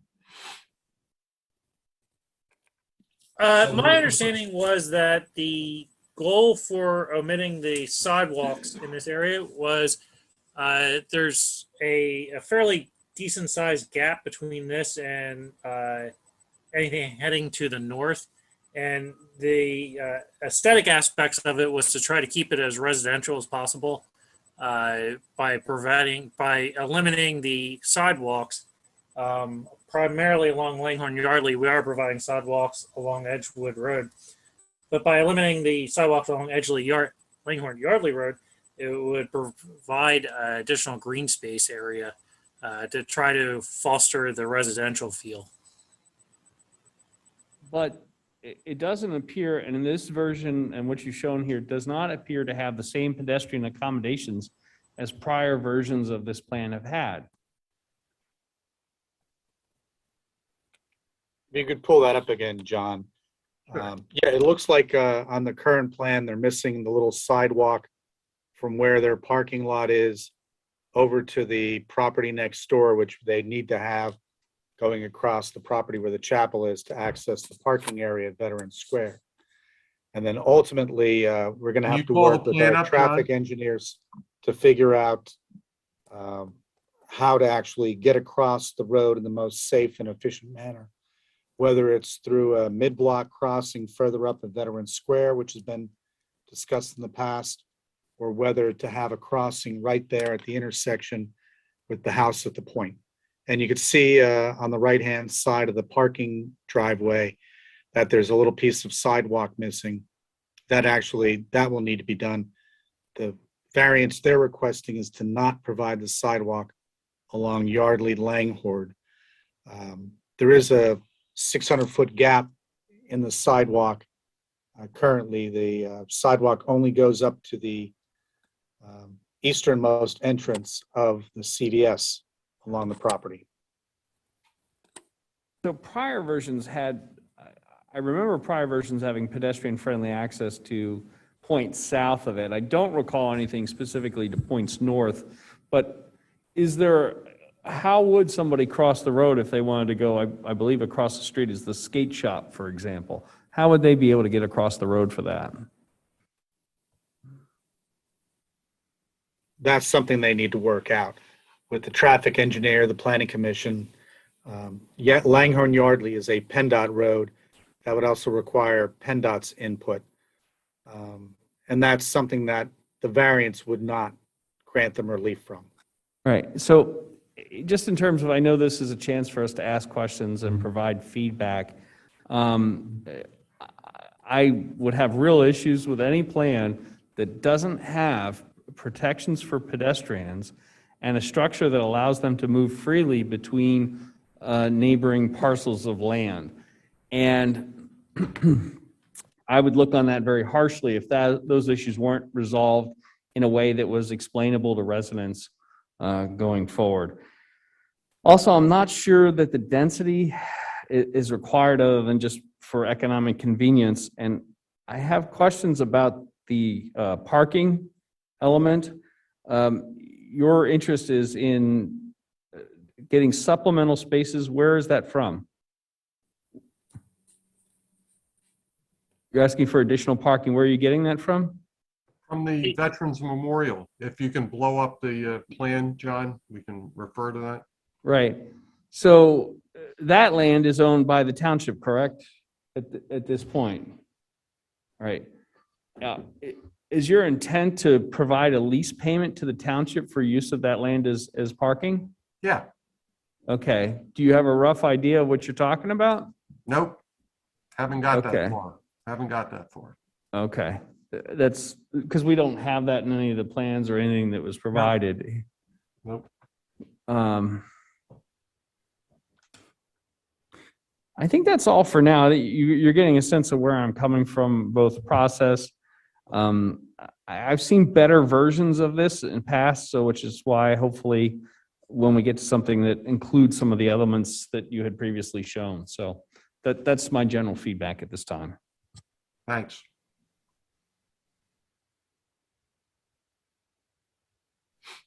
Suzanne, do you have any questions or comments? I don't. Thank you, James. Dan, do you have any questions or comments? Yeah, I'm just kind of soaking it all in here, but Go back to the plan, John, if you would, put the proposed plan back on the screen. Yep. okay. So thanks, Mr. Murphy and CT and Mr. Richardson for coming before the board to give some more background here. I'm the current HARB liaison. It wasn't back in December of last year before that, so I didn't get to see all the various iterations of the presentation, but I think I'm up to speed on generally where the HARB and the Historic Commission others are on this. I think it is the township's goal to get this intersection, these houses fixed up and in a usable fashion that supports the Edgewood Village aesthetic, feel, and just function across the board. So I'm glad that maybe it's just my perception, but I'm glad that after years of maybe not a whole lot going on here, that we're actively doing something to hopefully get this moving in the right direction. So I'll ask my questions in the spirit of that. But I would before the zoning hearing board gets their final vote in, I would really like to get both the HARBs and the Historic Commission's recommendations to the township to see where we go before the final votes. But I guess when I first look at the plan, I'll be honest, and I do a lot of land development. This parcel makes me a little nervous in that my first feel is that it's a bit of the 10 pounds of potatoes in a 5-pound sack. Whenever you need to go off site to get a 30-year parking, that's a concern to me in terms of density. So I'm wondering how many units could you get on site if you kept with say you had the general layout you have now in terms of parking layout. What would you end up losing? One or two buildings? If you're required to have 2 parking spaces for each unit, Dan, you get 12-ish units in there. There's plus or minus 23 or 24 spaces there on site. Yes, that would be. So, and how many units for each of the larger, darker brown buildings there? There's 4 units in each of the buildings, 2 per floor. So there's for the existing homes, you get 3 total units. And correct me if I'm math wrong here. That's correct. So you could get, you could probably, you could. I guess you'd lose a building, right? Does that make sense? If I remember right, it was about 10 or 11 units you could get based on spacing of the unit and the parking for them. So essentially a building and a half, using this current size. Yeah. Okay. I'm just trying to do. Yep. Okay, and to me that could present different footprints and potential, different scales and whatnot that I would be interested. I have a concern with having to go off site to use township land, especially at the Veterans Memorial. That's a very important location, memorial in the township. As someone with a very large veteran family, that hits me when I go there, similar to folks that might go to the Garden of Reflection, and having folks just park there on a regular basis when it's that type of location that it doesn't sit well. So I would like you to consider what you might be able to do without using township parking. That's my main concern. One, not only because it affects the Veterans Memorial, but just from a purely land development perspective, there's a density concern there for me. Additionally, with this much parking, what are you looking to do first? What do you have to do for stormwater management here? I'm not seeing. Not that you design it here, but I'm not seeing consideration for a footprint for some type of stormwater management. What are you looking to do? John over and on the Jim right-hand have talked a lot about that. So John, why don't you Sure. summarize what your conversations with Jim have been? Over on the right-hand side, this dark shaded area is a rough approximation of the dry well that would be required. It would be a stone pit with piping that would be located underneath the parking lot. The site predominantly drains away from Edgewood Road and kind of obliquely towards Langhorne Yardley.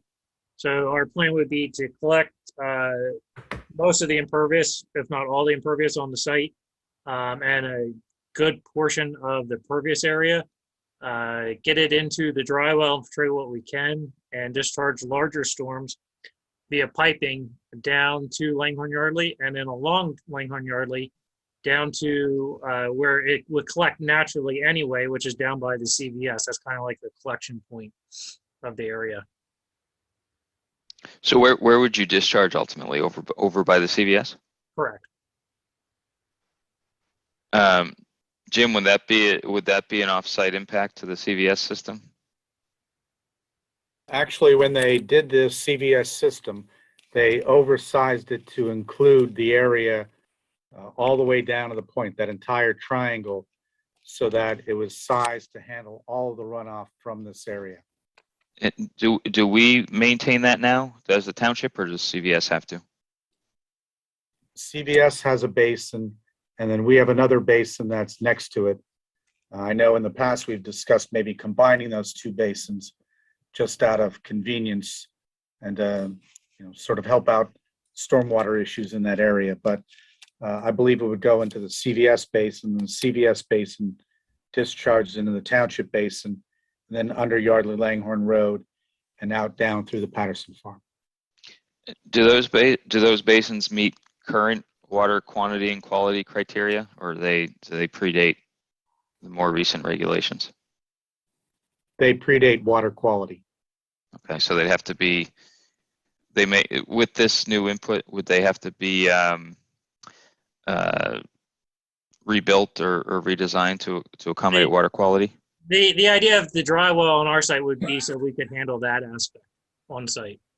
So you get your TSS removal with the dry well, and then the basin would just be for quantity? It's a conceptual point at this point. We have not designed it out, so I can't answer specifics. Okay.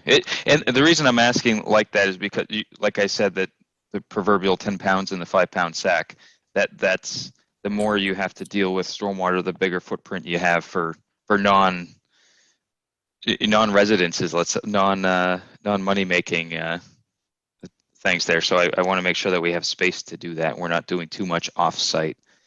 And Dan, I don't want to belabor the point that you made earlier, and I know you're aware of it, but the thought of using the Veterans Park parking lot was because it's pretty obvious to all of us that see it all the time, is underutilized, and we thought it could be a win-win if we could generate some additional revenue to the township that they could use to continue to maintain the park. It would make sense. So that was. No, I get the thought, Ed.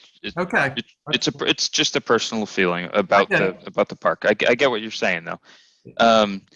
So in that case, that parking lot is mostly kind of beat up, right? Right. It's gravel. So Yeah. would we be making improvements there? And in all likelihood, yes, we would. Yeah. Right. And then on top of that, since you're making improvements, is there new impervious that needs new stormwater management once you the knock-on effect of doing something that's perceived as a good thing, you got to do more down the road to meet requirements, right? Yeah, I don't know how far we have to chase that idea down the road, but yes. No, I get you. It's just We something to understand. keep an eye out for. Yep. Let's see. I'll stick with the footprint here. I'm looking at the parking lot versus like aerial photographs on my other screen, just to try and wrap my head around the lot lines. It looks like where the new parking lot would go along that property line is fairly well wooded with large trees. Am I correct? Is that still? It's actually less wooded than you would think. We did go out and investigate that. There are a couple trees of significance in that area, Actually, quite a few of them are dead from one reason or another. But it's actually, in reality, when you look at the live vegetation, it's less wooded than the aerials would seem to indicate. Okay, so they just have a big crown or something like that. Yeah, and like I said, quite a few of the trees are dead. Yeah. So is there space? Ed's favorite question here. Is there space on site for to meet all of our landscaping and tree replacement requirements, street trees, et cetera, I without don't any think issues? you have any anymore, Dan. What's that? I don't think you have any tree replacement requirements anymore. Oh yeah, we do. They're all gone. Not funny, Ed. Oh, come on, Suzanne, smile. Come on. But in all seriousness, I appreciate your humor. Yeah. What's the landscaping plan buffer? Because now the chapel, instead of having a nice, at least when I see where the lot line is, instead of having a nice landscape buffer between the houses, the existing houses and existing lot and the chapel, it looks like there's just, I don't know what's on the other side of that property line, but it looks like there's just a parking lot there now. What's that going to do to their, to their experience at the chapel? I don't know that I can answer that. I don't know if John or Jim could either at this point, but look, we will work with you guys to try to make sure we do an effective buffer screen so that we don't have any adverse impact on the chapel experience as you refer to it. We will. Yeah. Yeah, there is a 5-foot strip of land there. So I mean, if it was some dramatic feelings in that regard, we could do a shrub buffer along there or something along those lines. Yeah. There's enough room to get a small shrubs. So, Jim, another thing, I'm thinking of, this is probably extreme, but I'm thinking of caddis and the buffer, the landscape buffer requirement there. I don't think it's the same here, but with that 5 feet of space, would that answer the mail when it comes to what buffer requirements we have in the code? Well, I would have to check. I know this is a residential type of use, and adjoining it, I'm not sure how you'd classify it. The chapel is currently vacant. The other property is commercial. It's a chiropractor's office. So I'd have to check to see what type of buffer this applicant would be obligated to perform. I know one thing that the Planning Commission did mention is there a way to take this parking area and combine it with the driveway and parking area that's on the adjoining property for the chapel? Now I know that would require cooperation with the adjoining property owner. That's something that they could always look into. It wouldn't really impact, I don't think it would impact any of the variances they're going for, but it is something that would be worthy of consideration if they could get the adjoining property owner to cooperate. Yeah, I think it's whether or not they want a buffer, some privacy from a larger parking space, I guess, a larger parking area. And it's all about land use, what they end up doing there. Just a couple other questions. I get sort of kind of what Supervisor Lewis was talking about before with sidewalks, pedestrian safety, et cetera. I'm a little, everyone's always concerned about, we heard this with the Lorenzos and everything else, right? We're always concerned about how you get from point A to point B around here. I drive it frequently, getting from the point to the skate shop is a bit of a concern, or making, if I were to live here, I'd probably want to have a bank account over at Santander right behind us or something to make it walkable, but it's not quite that. It's close, but it's not quite that. So if there's a way to get some connection so that you can get across safely, that's, heck, that might benefit the businesses over there too, right? Because they can be more apt to cross the street. Okay. Yeah. Thanks, Dan. Did you have anything else? Yeah, just I'm curious. We're talking about, do we have a sense on the economic side how many units you need to be profitable? Because I was looking at the history, and it looks like the building's been in ownership a couple times with, there's a pretty good real estate flip there, I thought, without spending any money on improvements, right? Bought it for 90 back in 83 and then sold it for 850 in 07. That was a nice deal. And bought it back for a fraction of that, a couple of years later. So, we know they've turned a very good profit just by sales. So I think that might buffer an ability to not have to so densely pack this area, especially with the nice stuff they're doing on the other side of the other stuff we'll be talking about tonight that I'm really curious about because I saw that at Harp too. If there's ways to not erase everything here, obviously, but look at the density issues to be a little less dense here while we seek to improve the business side of I consider these to be the bookends of Edgewood Village, the two properties we're talking about tonight. See if we can do a little less here so that we can maybe do a little more on the other side and make it a little safer on one end so they can get over to the other side too. Okay. So, yep, we hear you. Yeah. Thanks, So Tim. that's all I have. Thanks, James, and thanks Ed and team for answering the questions. Hey, Ed, I just had a quick question for you, just going back to the walkability between this parcel and Veterans Square. It looks like there is about 110 feet of property that is owned by the Edgewood Chapel LLC in between the two properties. Is that correct? I think that's right. I'll defer to John or Jim. That is correct. There's the chapel owns like a strip through there. Okay, and there's no existing sidewalk between those two parcels, correct? Correct. Part of these improvements include a connection through a sidewalk, is that right? We can certainly do it if we can get help getting a right of way to enable us to go across it. We don't have that right, but as Jim said 15 minutes ago, there's a little section on the other side of our proposed entrance that we can get to, but we'll need an easement to cross over the chapel property to get to the park. Have you contacted the Chapel LLC about this? We have not yet done that, no. Okay. And in the reconfiguration of a different density to allow parking to be included in this parcel would be, you said roughly down to two buildings, is that right? Yeah, we would lose basically a building and a half. So I mean, okay. So I mean, based on a highest and best use analysis, it's physically possible and legally permissible. So it sounds like that might be your highest and best use. Right? You're Isn't that saying not looking at 6 units to make this work? I mean, it just looks like, kind of reiterate what Dan was saying is that it's when you're looking and you're doing a highest and best use analysis, you should be looking at what's legally permissible, which what you're asking for is not, and what's Correct. physically possible, That. which what you're asking for it's not. So it sounds like the highest and best use would be to make it what would work there, which would be the two buildings.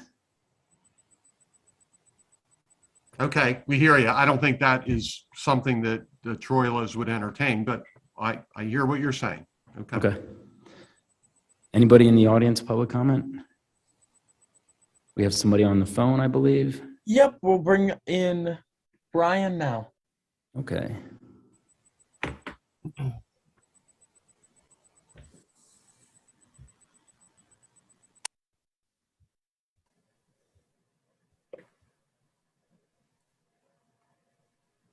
Can you hear me now? Brian is now in the Hey, room. Brian, can you hear me? Yep, I can hear you. State your name and address for the record, please. Brian McNamara, head of Circle Yardley, PA, or Little Makefield, PA. So here we go again, increasing the density for a developer, trying to figure ways to make it profitable for him. I think Dan just spelled out he's already made a nice profit on this parcel while deliberately letting those houses go to neglect, to go down due to neglect. We have another 5-acre parcel across the street that is now being subdivided by the Edgewood Tavern. Ramifications of increasing the density on this parcel by 100% to what could happen to that parcel. And then also with the potential redevelopment of the McCaffrey's and Giant shopping centers, increasing the density of housing to this. Trying to cram too much in like you tried to do against the Renzo site, adding the extra building and apartments, setting very dangerous and bad precedent, and started with the mixed-use development overlay you put in. And I guess it's very concerning not hearing a whole lot of pushback on this from the supervisors, and what this is going to eventually lead to down the road. With, as we see, looking for more zoning relief with this next development in Flowers Field. Urge you all to reject this. If they can't make money off it, they can't make money off it. He's bought and sold this property numerous times. It's not our business to give him plans for parking. And I just think this is a very, very bad idea. Before it was an ice cream shop, doesn't work. Find another use for those two buildings that have been neglected for years and have decayed because of that neglect and because we have not enforced our ordinances, as John had said. So urge everybody to not be in favor of this development. Thank you. Thanks, Brian. And just for the record, I think that Supervisor Lewis, Grenier, and myself have offered plenty of pushback during this presentation regarding density and concerns regarding pedestrian walkways. So that's just for the record. Supervisor McCartney. Yes, sir. Do you mind if I speak for one Sure. second? It's not that I have a willful intent to not enforce our ordinances. And I just want to point this out because these are what led here. The reason there has been a pause from staff on enforcing the ordinance to make them rehab the property is because of and out of concern that if the appeal to tear both of those houses down is renewed, the township is truly vulnerable to losing that, and both of those houses could be torn down. I have no problem enforcing the ordinance and of course will enforce the ordinance. If this or any other plan to save the houses can't be passed, then we will certainly do that. When we started here, I certainly understand that there was a contentious relationship with this developer. And from the time that we started here, that I started here, I did on many fronts with many developers and groups to try to lower the temperature on some of these things, to see if we could reach consensus on certain things. So with this developer, he did owe money from previous projects that he paid. He owed tree plantings that were required, that he upon meeting with us and going over the plans, planted, including the trees at Veterans Park, if you see them now. And in regards to this appeal was sitting there. And before I was going to get into a confrontational stance to require repairs to these properties, I wanted to give an opportunity, if the developer so chose, which he said he did, to put a plan together. And that's up to the zoning hearing board and the board, whether or not that's going to get anywhere. If it doesn't, then we gave that opportunity to do so. And that will be a case that will be picked up, that we will see where it goes. So the reason for that was that purpose, not in a willful attempt to not hold this developer accountable, but there were extenuating circumstances for that happening. No, and I appreciate your efforts at brokering that deal and making sure that, it was a tough time. And look, guys, just be clear, what Kurt just said is entirely accurate. Kurt, shortly after he became manager, was aware of the past dynamic involving this property. And he came to me and said, I want to make another effort to try to save those buildings. Will you work with us to see if we can develop a plan? And Cam, CT, and I said, yes, we would. So what Kurt just summarized is entirely factual. And we both operate, or all of us did, tried to operate in good faith to try to develop a plan that we could live with and the township would endorse. So that is the backdrop of how we went from where we were 24 months ago to where we are now. And I think that's a fair summary. Whether it gets anywhere, I don't know, but that's the genesis of this plan. Give me 1 second, John. Fred, go ahead. I appreciate that, Ed. Okay. And that's all I'm saying. From my knowledge and in my discussions with the township manager, is that the letter of the ordinance that we have has been upheld. I mean, the Troillos did register the property. They've sealed it. They've made it secure. There's, the grass is being maintained. I understand that, of course, the buildings themselves are suffering neglect and auto destruction at this point, even though it's slow. And I do appreciate the fact that you're doing everything you can to try to make this work. The buildings can be restored. And I think that's, for me and for the community, a major issue that these buildings be restored. My question to the solicitor and to the township manager, if they can answer the question, is are the Torlos, the property owners, under any obligation to maintain these buildings? Can they, if they wish, are they under any obligation to, is there an obligation that they must maintain these buildings? Or do they, if by choice, that they are the property owners, can they, dismantle the buildings? I would have to do a more in-depth review of chapter 152 to give you a specific answer on that. Certainly there's a general obligation under common law not to allow a building or any property to become a nuisance, but then there's a flip side about how much obligation there is to preserve certain buildings under certain circumstances, given other requirements, and that may be where we have to go with chapter 152. So I'm going to tell you that there could be, but I'm not going to say that there have to be at this point. So, but we would look at it if we have to. The reason why I asked the question is because as a liaison to the ad hoc building committee, the head of the Pennsylvania Conservatory, Jeffrey Marshall, made a presentation to the ad hoc committee where he specifically said that even historically protected buildings cannot be, property owners cannot be forced to keep those buildings up. If they wish to destroy those buildings But if I may also answer, so part of the issue as well isn't what the current ordinance says. Part of the issue is at the time that they filed the appeal, what the ordinance read at that point. So in the end, that is part of the vulnerability that the township faces that we're directly dealing with. My point is that this is not the final plan. There's a long way to go. There's a whole land use process. I think it's in the township's best interest to work with the property owner and try to resolve a mutually beneficial end result that would save these two buildings and develop within the TND overlay that would be appropriate.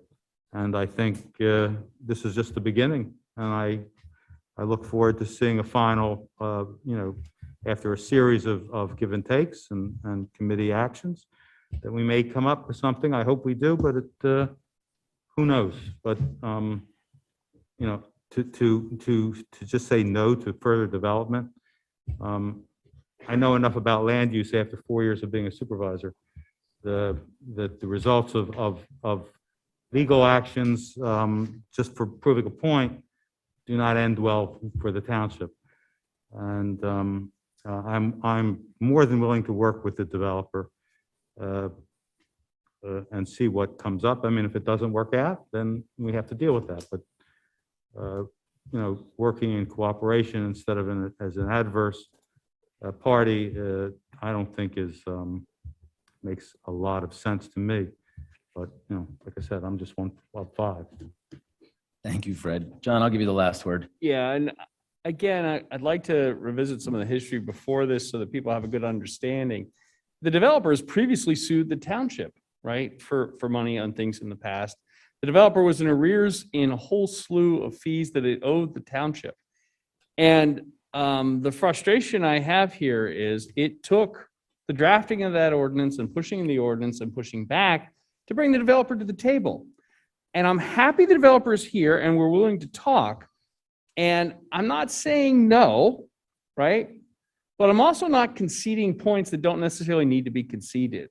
And the challenge here is we have to represent the entire community and think about the adverse impacts of things like people not being able to park. And every time I go to Starbucks in Yardley, I think, gosh, why is there no parking at the Starbucks in Yardley and I have to park somewhere else? Well, it's because in that particular case, the developer got parking. Well, no, they didn't provide the adequate amount of parking. So asking these questions is not us being rude or difficult to developer. It's advocating for the community. And so that's why I'm proud that I helped draft that ordinance that brought to accountability in this case. And I'm happy that I've been a slight irritant to force the developer to at least be more responsive. So that's part of the job. And I'm willing to work with the developer. I don't hold any personal animosity. And I'm thankful we finally got all the bills paid. By the way, this isn't the only one, right? There are other developers who've gotten corporate welfare that we've had to go back and say, hey, pay your bills. Shouldn't have to do that. So that's just a reminder. If you want me to be sweet and nice and say nice things about you and say how great it is you're here, pay your bills on time. Don't sue the township. Be a reasonable developer. Work with us. I don't have any problems with that.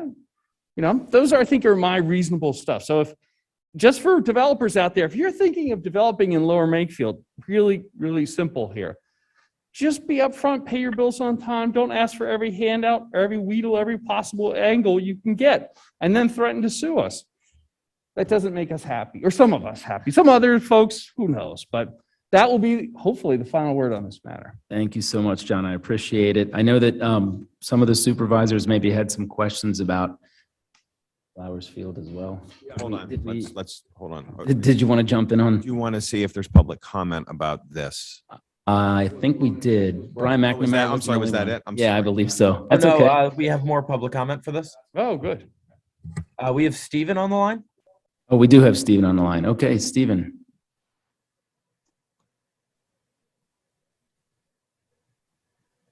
Stephen, can you hear me?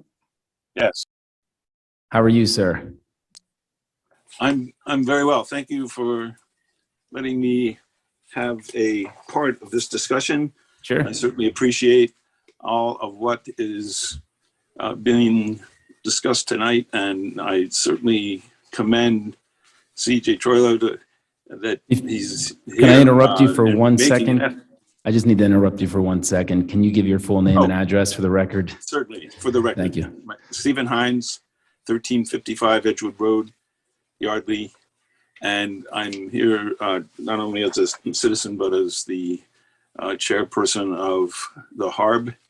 And in that case, I was hoping to comment a little bit about some of the historical facts that were maybe not absolutely clear.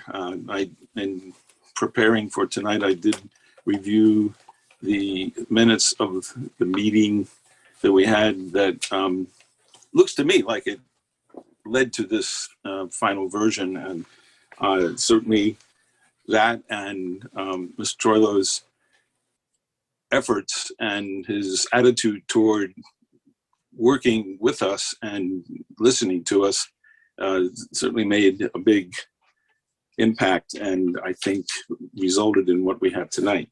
So I unfortunately can't see what is up there now, but in looking at my version of the plan that was sent to me by Mr. Majewski, I appreciate that, Jim. And I made some notes on it while we were, the discussion was going on. But before I get into that, I did want to mention that part of what we're doing here in the whole process of meeting with the HARB is to comply with requirements of the CLG, certified community legislation that we have been able to be part of and not necessarily taking full advantage of, but it's led us to having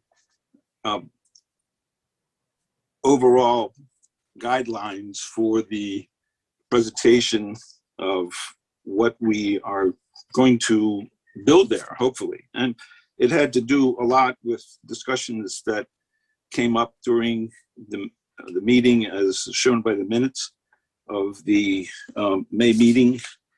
And unfortunately, when I tried to see what was brought back to that from that meeting by our liaison, it was rather minimal. It's that we made some progress, and we certainly did.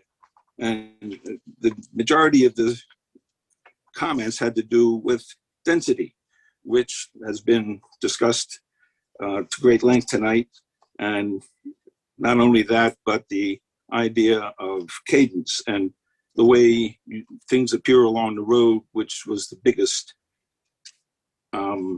impetus to asking the developer to break up the building into a number of smaller buildings. And with that in mind, I think we're getting close to a final resolution, but I would like to refer back to the actual TND specifications that said that 12 units is the maximum for an acre. And since we have less than an acre, I believe that in asking for 11 units is well within the sense of reasonable attitude toward this whole thing. So by losing the extra third building as part of, it looks like a couple of duplex or 3 duplexes plus the one that's tacked on the back, that could be at least a step in the right direction toward resolving this whole idea that Dan so nicely was using as a potato analogy, 10 pounds of potatoes in a 5-pound sack. But we certainly would like to see a walkway. Was one of the questions that was brought up by one of our members to Mr. Troilo when he was presenting. And he said, yes, there would be a sidewalk. And I'm thinking that perhaps if these apartments or units are maybe have some residents who are on the older side who might need to go to the CVS pharmacy, it might be nice to have a walkway along that side of the street down to the CVS, since it's really fairly close. The other aspect that I would like to point out is the whole idea of the duplex and the fact that the Warren Farringer house in front of the Giant has that sense to it, and the the Danny Quill house, if we call it that, has the same idea. So we'd like to maintain that kind of impact on the site, and if necessary, even vary it.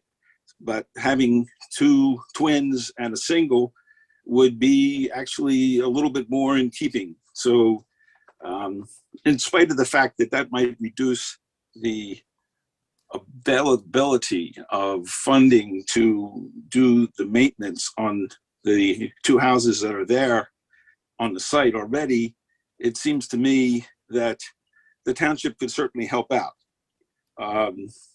We do have availability of grants, and if the township and staff and maybe even historic commission would be helpful in helping to gain some kind of monetary input from the state to help at least get these in a position where they're not going to deteriorate further, that's a good step in the right direction.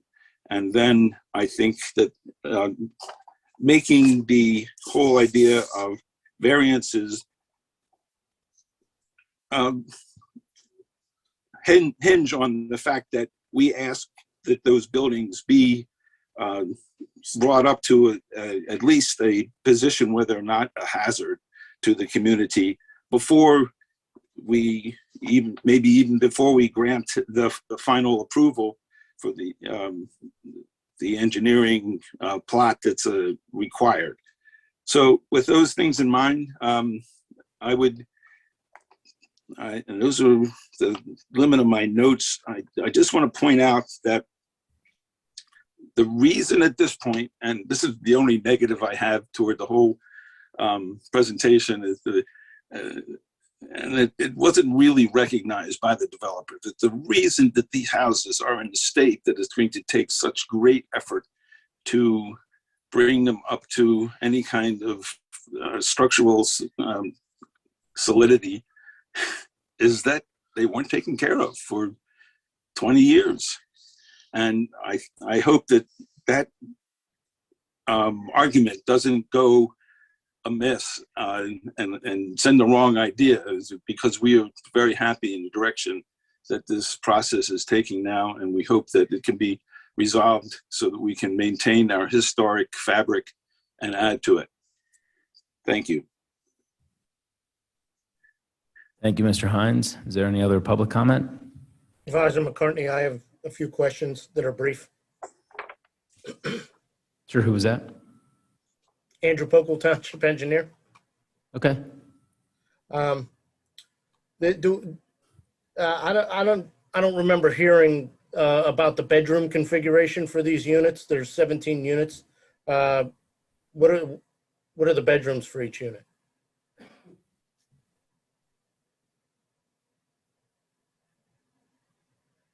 CT, are you still around? Yep, I'm still here. I think we haven't really even finalized any of that. We haven't gotten that far yet, but I would imagine they'd be 2 bedroom, 1 bath, something like that. So that goes to the density as well. If it's 2 bedrooms versus 1 bedroom or 3 bedrooms, that might be.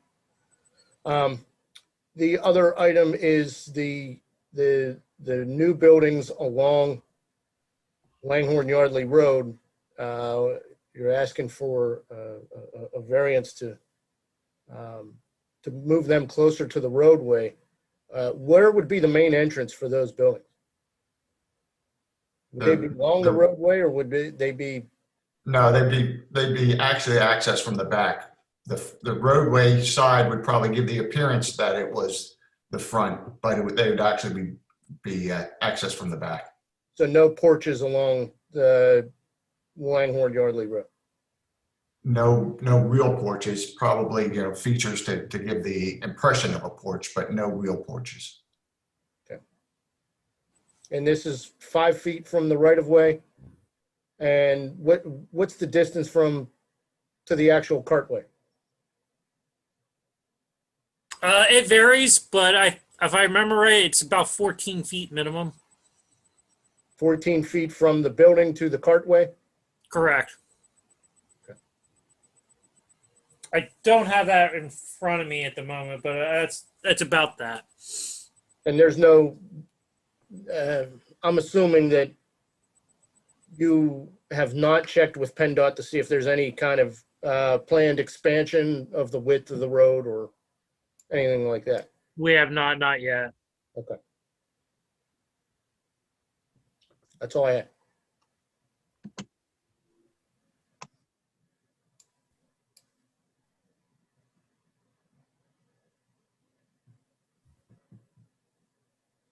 Hey, James, can you hear me? Yep. This isn't a comment. It's more of a process question, probably for Dave, Mr. Truelove. Dave, when we get to the discussion about the participation or not and all that stuff with the zoning hearing board issues, there are several variance requests. Are we going to do make motions on every single one of them separately, or do we do them all in a bunch? Just based, and the reason I ask that is based on this conversation. It sounds like we may have some disagreement on specific pieces of the however many variance requests there are here. So I'm curious as to that's how we should entirely up handle to it. the board. If there's that, here's my thought, if there's that much concern about certain variances, I would say the best way to be approached would be to oppose, and then you could actually have a hierarchy of how you want to deal with those. That'll be my thought. And if there are some that are actually that inimical to what some board members want to pursue, it depends on how obviously you have 5 members, so you have to have that vote. But yeah, I think it'd be difficult to break it down. I understand where you're coming from. I think you might want to just say highlight if you oppose the reasons why, and the other other issues in hierarchy would be certainly less important, less concerning, for lack of a better term, not say less important, less concerning, I think is the best way to put it. Okay, yeah, there's just a couple that really stick out, whereas the others are discussion worthy, I would think, for zoning hearing board. That's all.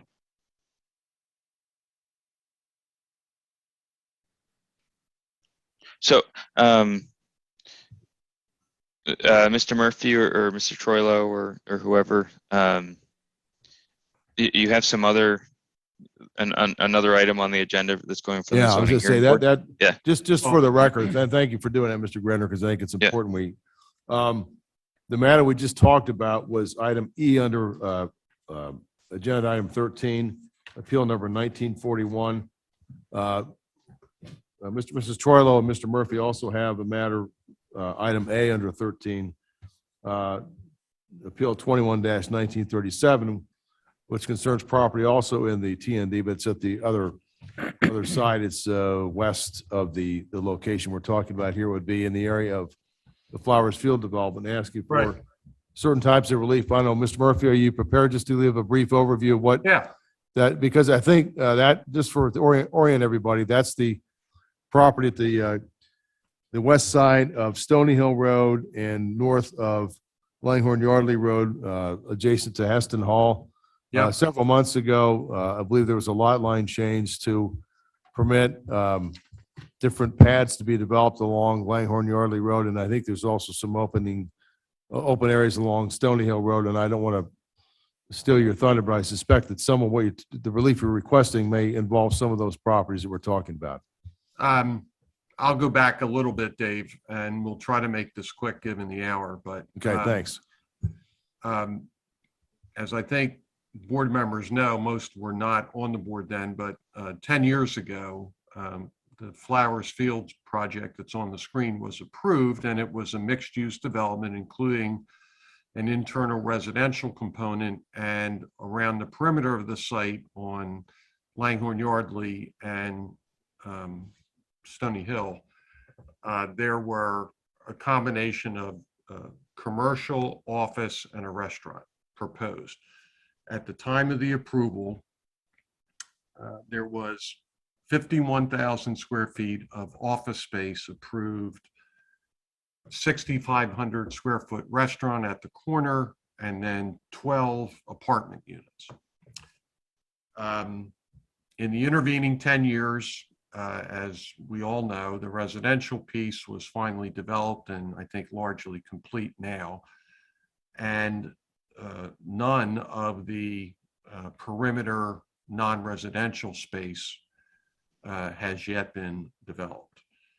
And the ordinance under which it was developed and approved 10 years ago contemplated that there be a mix of dwelling types and uses where apartments had to be at least 10%, but not more than 35% of the overall mixed use formula.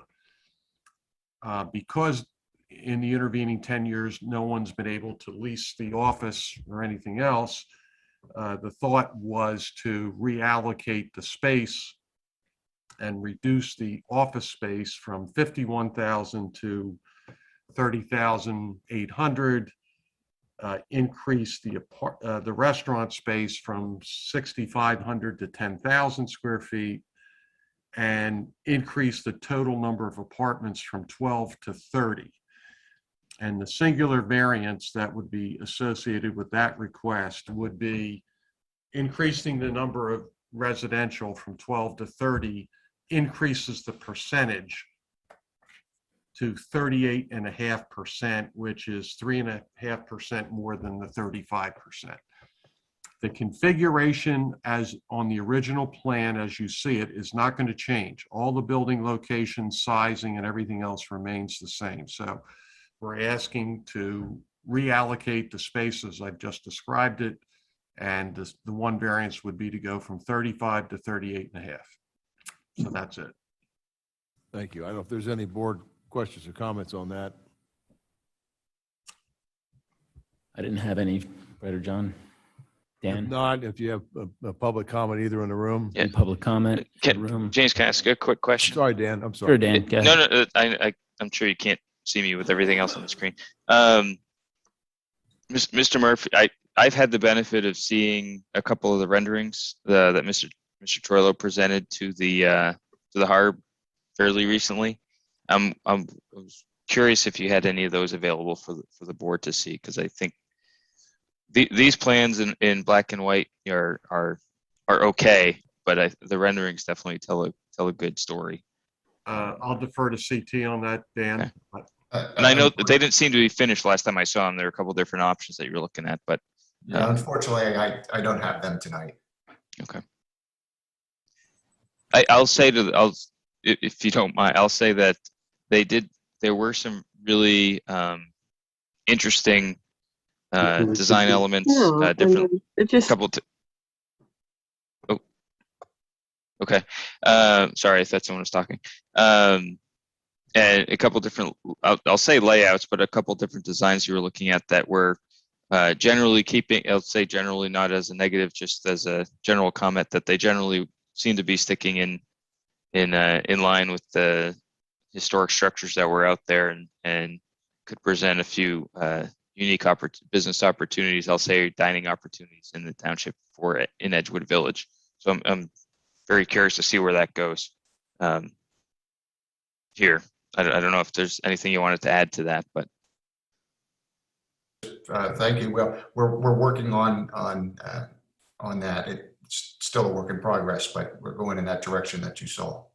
Okay.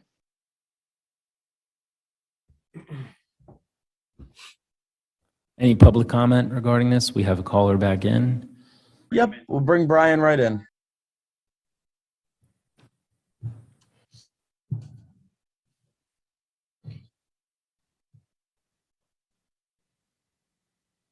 Can you hear me?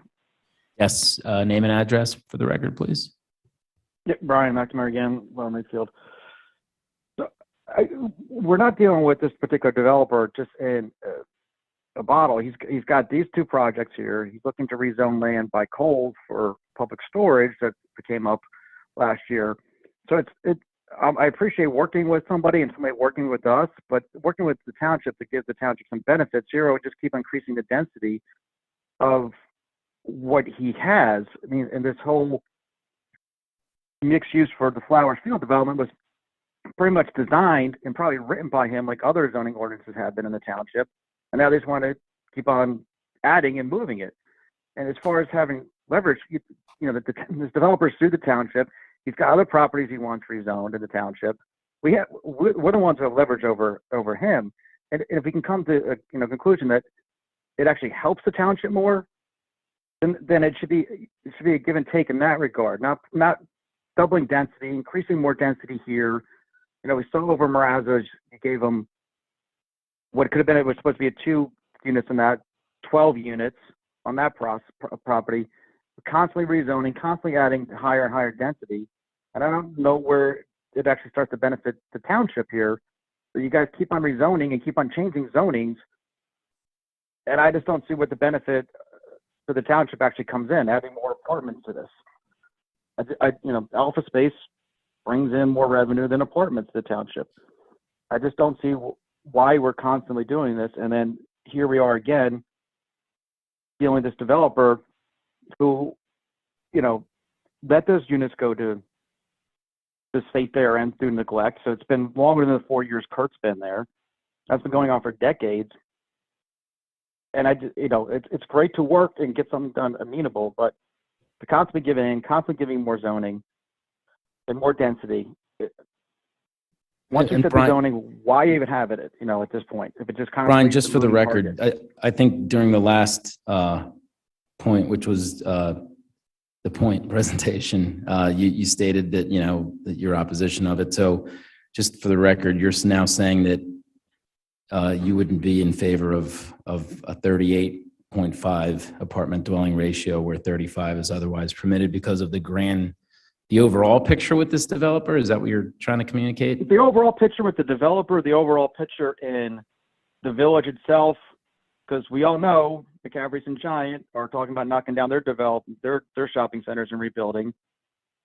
And what that can lead to, and it's just this kind of, instead of setting the zoning, and again, this was a special overlay that was made so that to allow for Flower Field to be developed, and with, I'm sure, jog my memory back then, the developer was very much involved in writing the ordinance, as other developers have written other ordinances recently for us. And now we want to move the needle again.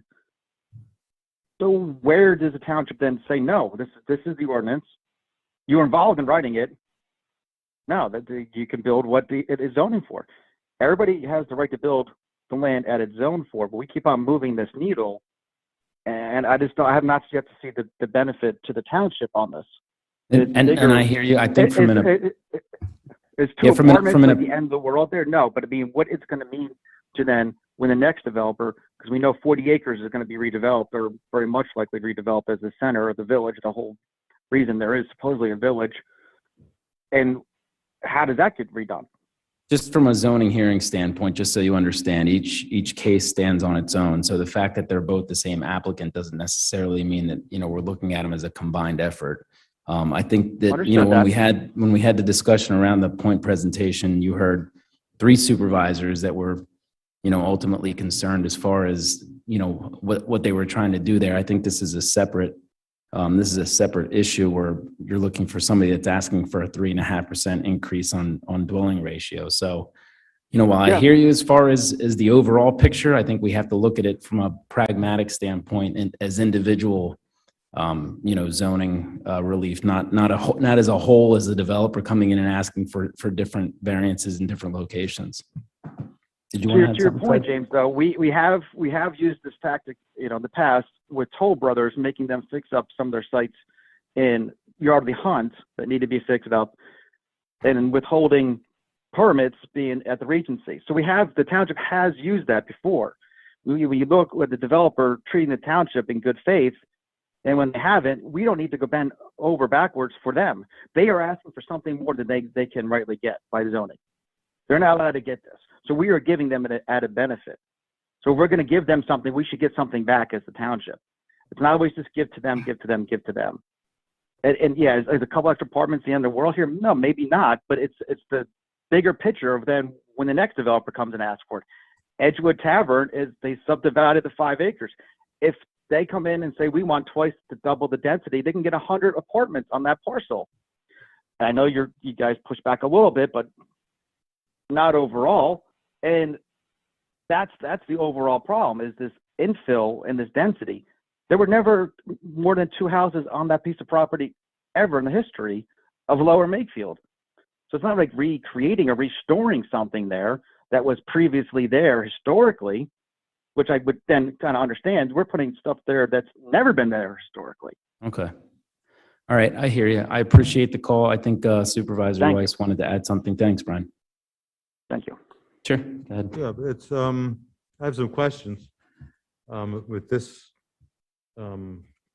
request. Is Flowers Fields like a part of, this whole thing part of an approved plan that was registered with the county and everything? Yes. Including this section? Yes. Yeah. So now I'm just saying, why are we trying to change the plan now? So I think the discussion is from the developer, from the ability to make this with the change in the office market, which we know is present in a lot of places, and trying to get utilization in the building. I think the belief of the developer is not necessarily a density increase, however, a reallocation of what is permitted of those various uses. So there's not an expansion to the building being proposed. It is just to change that allocation from what was approved from office, restaurant, and residential to be done in such a way that would give the property a better chance for occupancy, which in the end, I could argue helps the value of the property. But in the end, that would be, I think, the motivation behind it. And I think it's something the zoning hearing board well qualified to do. And I think guidance from the board is a very appropriate, especially when we want to keep things within the TND overlay. And, not only for this property, but for the point as well. And, my whole overreaching point is is the fact that if we, you know, I understand what the township's responsibility is. I also understand what the community wants in these two properties. I mean, all I will say, Supervisor Weiss, is that there's properties in the region a lot that were designated as office that have struggled. So I'll point to the Newtown Business Commons that started to transition from traditional office space to medical office space and residential, what have you, as a lot of these properties, like as the office market, and especially now, has become so I get soft it. in these areas. We have what was going to be office space now becoming mixed use, or warehouses becoming mixed use residential and retail, and then Wegmans coming in the next couple of years. I get it. And, you know, my point is with these properties, with this application, that, you know, active involvement with the board through the process, I think, is definitely warranted. And, you know, I think the end goal is to keep, you know, to restore the historic properties, as, you know, as Mr. Hines said, we have an obligation to do everything we can to ensure that those buildings those structures are restored appropriately. And, you know, my working with the developer is predicated on the fact that the community's desires are met as well as we can do it within the confines of the law. And that's basically, you know, my whole point. If I could just weigh in, and to that point, the caller indicated something, what does the township get? We can't operate as a quid pro quo when we're looking at variances and things like that. However, anytime a variance is considered, whether it's a use variance or a dimensional variance, there are certain conditions that have to be satisfied. As we know, hardship is one of them, and how the property or the variance request and the proposed use and or dimensional change fits in with the character of the neighborhood. So those are things that reflect what you're talking about, what everybody's talked about tonight in terms of what is the township's concern and how is it best expressed. So I think that you don't lose that in the process as we go forward. So. Sure. I think we have one other public comment on the line. Yep, bringing them in now. Thank you.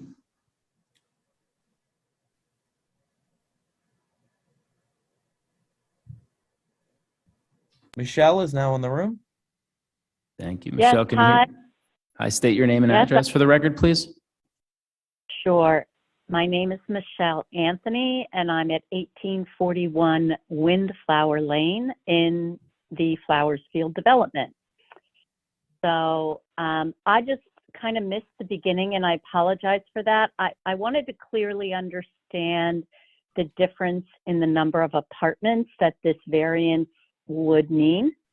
12 to 30. I understand the percentage, but in terms of the actual number of apartments. The actual number proposed goes from 12, which is with the percentage is well under what was be previously allowed. It goes to 30, which is 3.5% above what would be normally allowed under these circumstances, given the T&D ordinance. Right. So how many were approved in the original plan? How many apartments 12. would that 12. initial original percentage have included? 12. 12. 12. And now it would be how many? 30. Whereas otherwise, normally up to 29, given the math, give or take, would have been allowable as the ordinance is written. Okay, so really already we could have 29 here if Yep. nothing changes. We could have 29 and this variance allows for them to have one more. Right. That as the ordinance is written, yes. Now the plans approved didn't necessarily contemplate that, but this is where we are at this point. So right. Okay. So, I mean, so what? The variance is going to change by one apartment? Yeah. If this variance. well, is one granted? from what would be allowable, 18 from what was originally contemplated. Right. Okay. Well, we can't change what was originally allowable. I mean, as a resident in the neighborhood, I certainly would have been a lot happier with 12, but they could have gone to 29 on the original plan anyway. Yep. Is that correct? Okay. Yep. Yeah. So I understand. Okay. That's what I really wanted to make clear. And and I appreciate your time. Thank you. Thank you, Michelle. Thank you. Thank you. Supervisor. Any other callers? One other one? One more. Bringing in Kathleen now. Kathleen.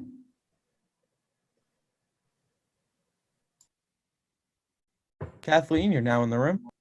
Can you please Thank state you. your name and address for the record? It's Kathleen Herco, 1450 Dolington Road. Thank you, Kathleen.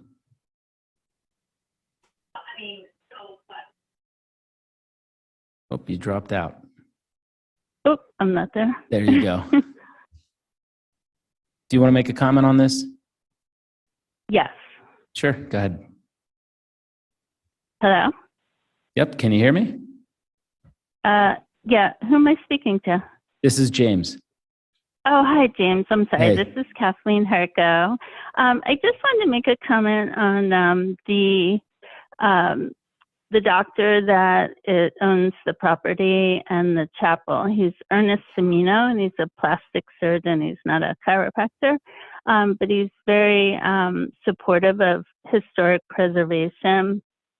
He's allowed the Patterson Farm Group to use the chapel for meetings, and he's a really huge support to historic preservation. But I just wanted to say that I'm very surprised that nobody's reached out to him. This is going to affect his business, his property in a lot of ways, and I'm just kind of shocked that nobody approached him about the plan. So that's all I wanted to say. Okay. I think Supervisor Weiss has a, Kathleen, as the liaison to the zoning hearing board, when these type of issues come before the zoning hearing board, all the neighbors are notified and they are invited to participate at the hearing, which I think in this case will be next week. So As of now, it's scheduled for. I'm sure the doctor has notified, is aware of the plans, and of course, I expect him to be participating at the zoning hearing board meeting. Okay. All right. Thanks. I was just surprised when Mr. Murphy said that they hadn't spoke to him at all. I thought that was unusual. All right, thanks, Kathleen. right. Thank you. Have a good night, thanks. You too. We have I another a few caller? questions. No? James, Is this that is Andrew Pokel. I have a few questions as well. Sure, Andy, go ahead. So the adjustment of uses, does that have an increase in the amount of parking required for the development or a decrease in the amount of parking required? It results in a decrease in the required parking.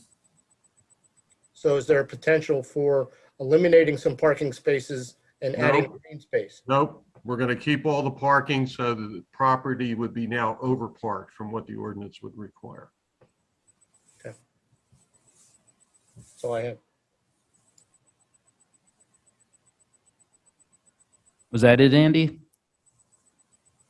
Yes, that's all I had. Thank you, sir. Any other public comment here? We're good.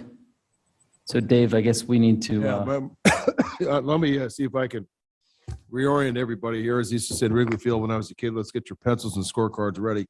The first appeal is number 21-1937. Cameron C. Troilo and Olga Jean Troilo, 1742 and 1790 Langhorne Yardley Road. Tax parcels 20-014-007 and 20-012-0005. The applicants request a variance from the Township Zoning Ordinance 200-38.6, capital B 2, small c, to permit a reallocation of the uses within the mixed-use component, as we've described earlier, of Flowers Field to permit a 38.5% apartment dwelling ratio, whereas 35% is otherwise permitted. This, for everybody's orientation, is the matter we just discussed prior to the going into this part of the agenda. So our recommendation would be to at least participate, but the board, after discussion, may have other thoughts. So I'll. So moved. All right, Suzanne. Second. If you can Okay, see me. Suzanne makes the motion. Dan seconds. Move Any- the call What's the question. motion? To do what, Dave? To participate. Participate. Which other means to discussion? oppose, or what's the latest? Just to participate right now. It's not a direct opposition at this point, Okay, as I understand it. okay. Any public comment? All those Call the in, question. so moved? All those in favor? Aye. Say aye and raise your Aye. hand. Aye. Next, appeal number 21-1938. Douglas and Sarah Lewing have an appeal for the property located at 1500 Brookfield Road, tax parcel 20-072-038. They request a variance from the Township zoning ordinance 200-69 capital A 14 small c in order to install an aluminum 3-rail fence within a drainage easement. This is a common appeal and matter before zoning hearing boards. They usually require conditions to make sure that the drainage easement is accessible. Unless there's a contrary sentiment, we recommend deferral to the zoning hearing board and no vote will be required. Hey, James, can I ask Mr. Majewski a quick question on this one? Sure. So, hey, Jim, are they anywhere near any what I'll refer to as stormwater management structures or BMPs? Or is it just the drainage easement, grass, et cetera? I believe it's just the drainage easement. Okay. I have no issue with this. Next, appeal number 21-1939, Susan Wagner appeals for her property located at 10 South Homestead Drive, tax parcel 20-039-096. She requests a variance from Township zoning ordinance 200-23 capital B in order to increase the impervious surface from the existing 18% to 23.1%, where 18% is the allowable amount, in order to install a concrete walkway and a concrete patio. Again, stormwater management mitigation measures are usually required by the zoning hearing board. They're very adept at looking at these very closely, unless there's a contrary sentiment. And again, I don't think this is certainly not in the zoning, the flood zone.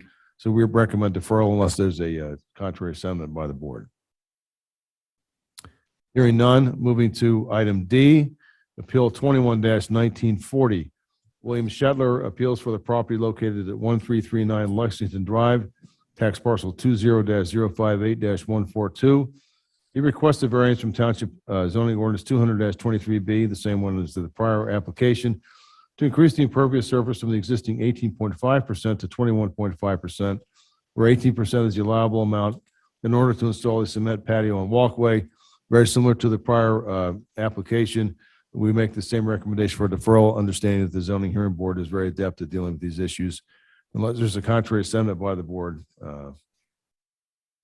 Hearing none. Now, appeal E, and for everybody's orientation and going to your scorecards, so to speak, this is the item that was discussed at length. This involves the area at the point. The application is by Mr. and Mrs. Troilo for the property located at 1674 Edgewood Road, tax parcel 20-021-003. They request a variance from Township ordinances 200-38.6 capital C1 so as to permit a density of 22.4 dwelling units per gross acre, where a maximum of 12 dwelling units per gross acre is otherwise permitted. Also from 200-38.6 G1, so as to not require sidewalks along Langhorne Yardley Road, where sidewalks along all streets are otherwise required. From 200-63 capital D1 and 200-38.4 B1 small a2, so as to allow the new buildings to be set back 5 feet from the legal right of way of Langhorne Yardley Road, excuse me, whereas a 20-foot front yard setback from collector roads and a 12-foot front yard setback from the edge of sidewalks is otherwise required. From 200-38.6 capital I2, so as to not require the buildings to include front porches, whereas a minimum of 60% of residential buildings are otherwise required to include front porches. From 200-38.6 capital I3, so as to permit the largest of the new infill buildings to be 163% larger than the average area of the existing historic structures, whereas new infill buildings are otherwise prohibited from being greater than 10% larger in all dimensions to an adjacent historic structure. From 200-38.6 J5 small e3, so as to allow the off-site parking area to be 280 feet from the building unit entrances, where off-site parking is otherwise required to be within 250 feet of the dwelling entrances they will serve. And finally, from 200-38.3 capital A7, so as to permit an apartment over business use with no associated business and an apartment on the bottom floor, whereas the bottom floor would otherwise be required to be a business. I know there's concern also about HARB input and Historic Commission input. It would be our recommendation to at least participate and perhaps ask the zoning hearing board for continuance at the next meeting to allow further HARB and Historic Commission input. But that's our recommendation now, and I'm sure after this So session, moved. there may be other cement. I'll second. So we have a motion by Suzanne, seconded by Fred to participate. Discussion? James, if you, Sure, Dan. Yep. sure. So I appreciate the motion to participate.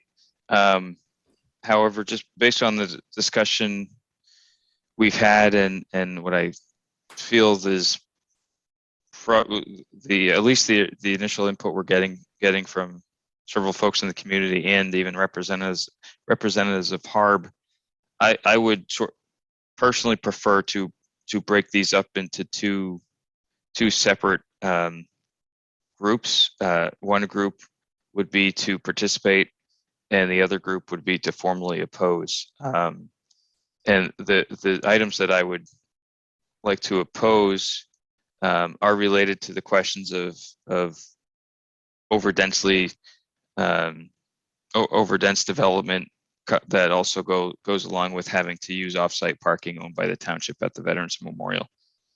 So my preference would be to oppose 200-38.6.C1, which is the density of 22.4 dwelling units per gross acre, where a maximum of 12 dwelling units per acre is otherwise permitted. The next one is 200-38.6.G1, which is related to not requiring sidewalks along Langhorne Yardley Road. And then the last one is towards the bottom, 200-38.6.J.5.E3. And that's related to wanting to use offsite parking 280 feet from the dwelling unit entrances. I'm glad that I'll say it this way, I'm glad that the developer and his representatives are at the table and we're having constructive discussions. I appreciate that. However, I feel like going to this extent, I feel as a township resident that we're being a little bit taken advantage of with these requests to use township land to very densely develop this area. Definitely willing to work with you on these plans to come up with something nice. I think you're going in the right direction.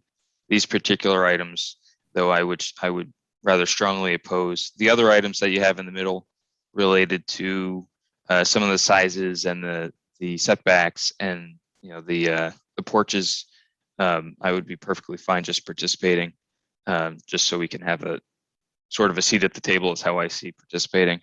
But the density and parking related items, I would strongly oppose those to bring it back within the allowable limits, to maximize within the allowable limits of the ordinance as written.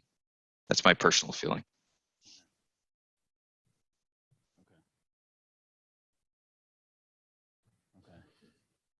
Okay. So just to clarify, what Supervisor Grenier is asking for is that this appeal be broken down into segments, which I don't necessarily think we can do. It sounds like it's all or nothing, correct? Well, in my experience, we've never done it that way. It doesn't mean you can't. I think, as was expressed earlier, you can vote to oppose if that's your desire, and then have the hierarchy of those items you really want to highlight that way, and then the other ones you can. And I think if you reflect what Mr. Grenier's concerns are, that would be, I think, something that would be on the record that you could express before the zoning hearing board. We have a motion to. You have a motion right now just to participate, so that's it. That can go up or down, and then we can do another one if it goes down. So we can do a separate motion after we do this motion? Sure, yeah, if this one is not successful, Okay. then you would have another motion to reconsider, Okay. do whatever you want to do with it. Any other discussion?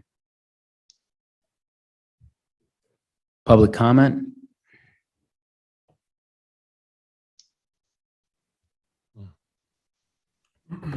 Zachary Rubin, 1661 Covington Road. You can take this motion and what is called ad seriatim, that is, break it down to each individual article. So with the original motion, you can break it down ad seriatim and take each one of the variances in order separately. I mean, you can vote down the motion, but then the next motion would be do it ad seriatim and take each variance, vote it up or down if you want to participate or not. Dave, what's going That's to the, what's that's going to be the best parliamentary approach procedure. come zoning hearing time? I don't think it matters because you can Okay. have your direction and whoever, I guess, assume Ms. Kirk from my office would be the one who would go. She would have clear directions on which ones to focus on I mean, she would participate in all of them, but some would she be more actively involved in terms of an adversary approach than others. So that would be, Well, I'm just advising you can take each variance and vote separately, participate, not participate, or oppose, and take each single variance in, not necessarily in hierarchy, but in the order they're written. you can do too.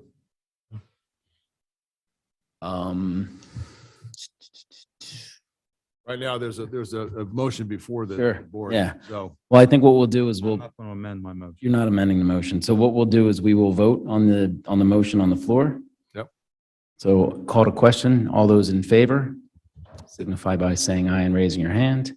Aye. All those opposed? Opposed? motion fails 2-3. So another motion would be appropriate now, whether you want to do it in the manner that Mr. Rubin describes, or if Mr. Grenier wants to identify those that he wants to recommend opposition to, with the remainder to be participating in. If I wrote the ones down, I believe, I'm not suggesting this is the motion, but if it is, it would be to oppose 200-38.6C1, which is the item involving density. Also oppose 200-38.6G1 involving the requirement not involving the sidewalk requirement along Langhorne Yardley Road. The last one was 200-38.6 capital J involving the off-site parking. Is that correct? That is correct. Is this going to confuse the zoning hearing board? No? No, I don't think so. No. Because they're going to have all the variances before them. Okay. They all consider them independently. I think whatever, I think if Ms. Kirk will go, they're very familiar with her presentation. She will say, I'm here to oppose and list those. And then we will participate in the other ones that are remaining. Okay. So James, can I ask you a question? Sure. In order to expedite, since the overall just participation motion was voted down, if I made the motion as I mentioned before, Mr. Truelove just summarized, do we think that's the best motion to make? 'Cause it's getting late here. Do we want to make individual motions, or is that type of motion, do we think that would go a little faster, let's say? As long as the record is clear, I think you could do it the way that you suggested. And and again, and that's not to diminish what Mr. Rubin said. Either way, as long as the record is clear and people understand what the direction is. Again, this is, I've been doing this for a while. Mr. Murphy has too. And I think this is the first time I've seen this. Doesn't mean it's not appropriate. It just means that we're in uncharted territory here. So we just want to make sure the record is clear and the minutes reflect what we're talking about.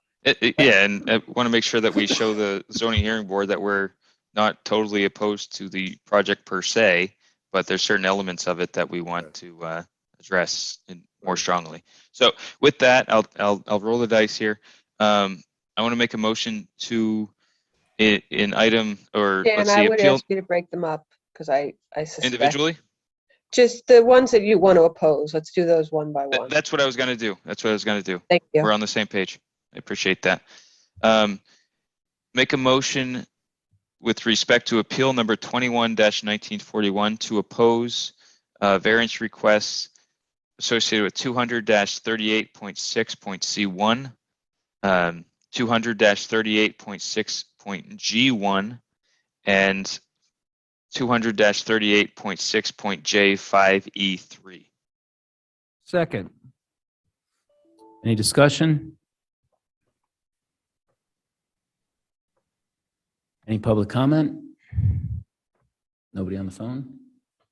Call to None question. All online. those in, I'm sorry? No public comment online. Oh, okay, thank you.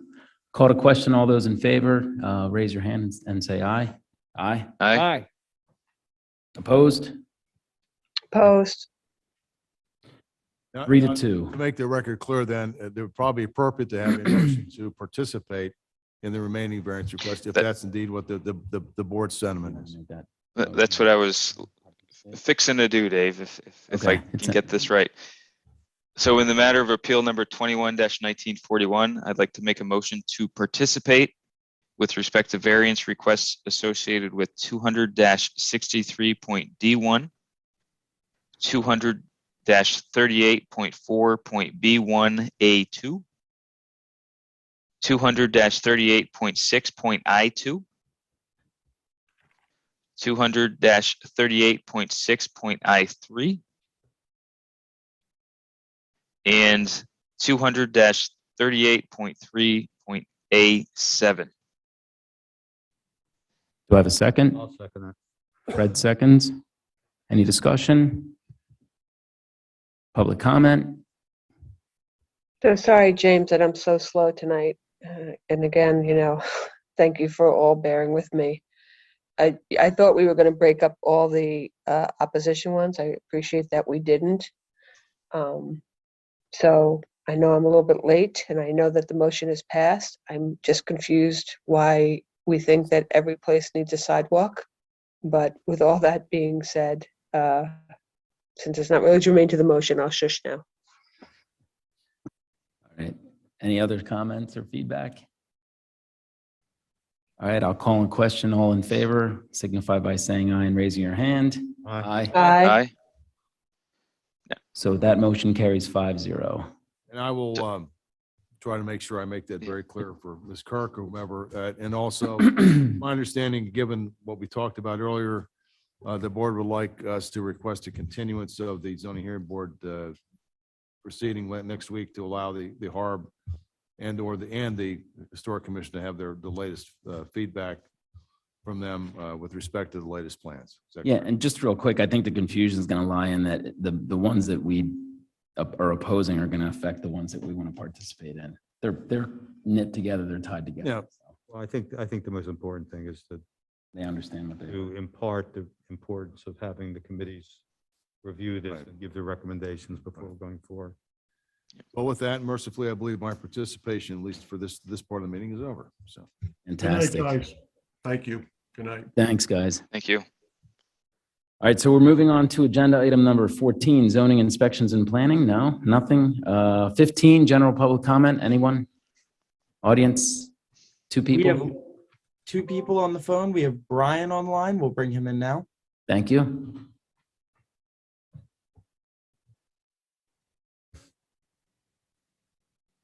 Brian is now in the room. Please state your name and address for the record. Yep, you can hear me now? Yes, sir. Yep, great. Me again, Brian McNamara. So going back to what we were just talking about, so it's not a one in the Flowers Field development, it's not a 1 apartment increase, it's an 18 apartment increase. I just want to make sure that the lady, if she's still listening, understands that. It's not adding 1, it's adding 18, because if they wanted to go back in to redo their plan, they would have to do development plans from scratch. Even though they wrote these, the developers probably wrote this zoning ordinance to allow them to get the apartments in reach of this development plan to begin with. So it's not just a difference between 29 and 30, it's a difference between 12 and 30. And then I wouldn't quite use the words that Mr. Trudeau did as far as a quid pro quo, but this township has in the past held developers' feet to the fire on certain developments to get other ones fixed. And I then point out the Tollborough development of Yardley Hunt, where ground was collapsing because they dumped, at the time was legal, construction debris, and we threatened to withhold license or permits to the Regency. When I remember them talking, Cantrell coming in talking about the Renzos, I think before any of you guys were on the board, there was talks back then about giving this point area with the 2 houses to the township in lieu of parking spaces that were needed to the Lorenzos, green spaces that were needed to the Lorenzos for the extra building with the orthodontist and the 2 apartments up top now. that would be something that could be palatable to somebody. But just saying, like they did at the Marazzo's development, well, they're only allowed 2 houses by zoning. They came in and asked for 18. We only gave them 12. Maybe that's not fighting back on a developer. He still got 10 more than he could have gotten with the previous zoning. If he wants 18 more apartments down at Flowers Field, then if he says, okay, I'm going to give you the point, those 2 houses and that land, and I know Mrs. Harko was on earlier, that have offered to, in the past, help fix up those buildings, that would be something that would be, I think, a benefit to the township in that regard. But saying, they're coming in saying, well, we're only allowed 12 houses, we want 22, we'll settle on 15. That's not the benefit to the township we're talking about. And any kind of increase to the developer's value in the Flowers Field development, as our township manager asked, I mean, that's more money in his pocket. I don't know, maybe it's a few extra dollars in taxes. I'm not sure how that would work in the end, knowing that office space gives us the greatest return for our for the tax dollars that are paid to the township. Those are the kind of things that I would, would think that would be beneficial. I specifically remember when he first proposed the Di Lorenzo development, there was talks back then of giving that property in lieu of not being able to meet all the zoning requirements for what he wanted and eventually got to build on the Di Lorenzo site. So here you have a developer up the road wants 18 more apartments than he's allowed to have by his development plan, but also now wanting 100% more apartments on this site.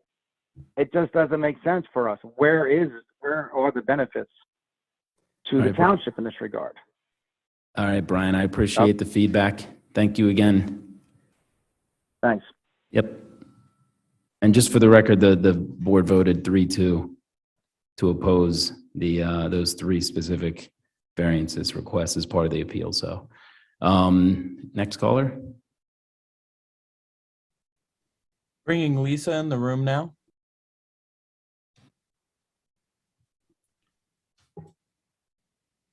Lisa, you're in the room. You can press *6 to unmute.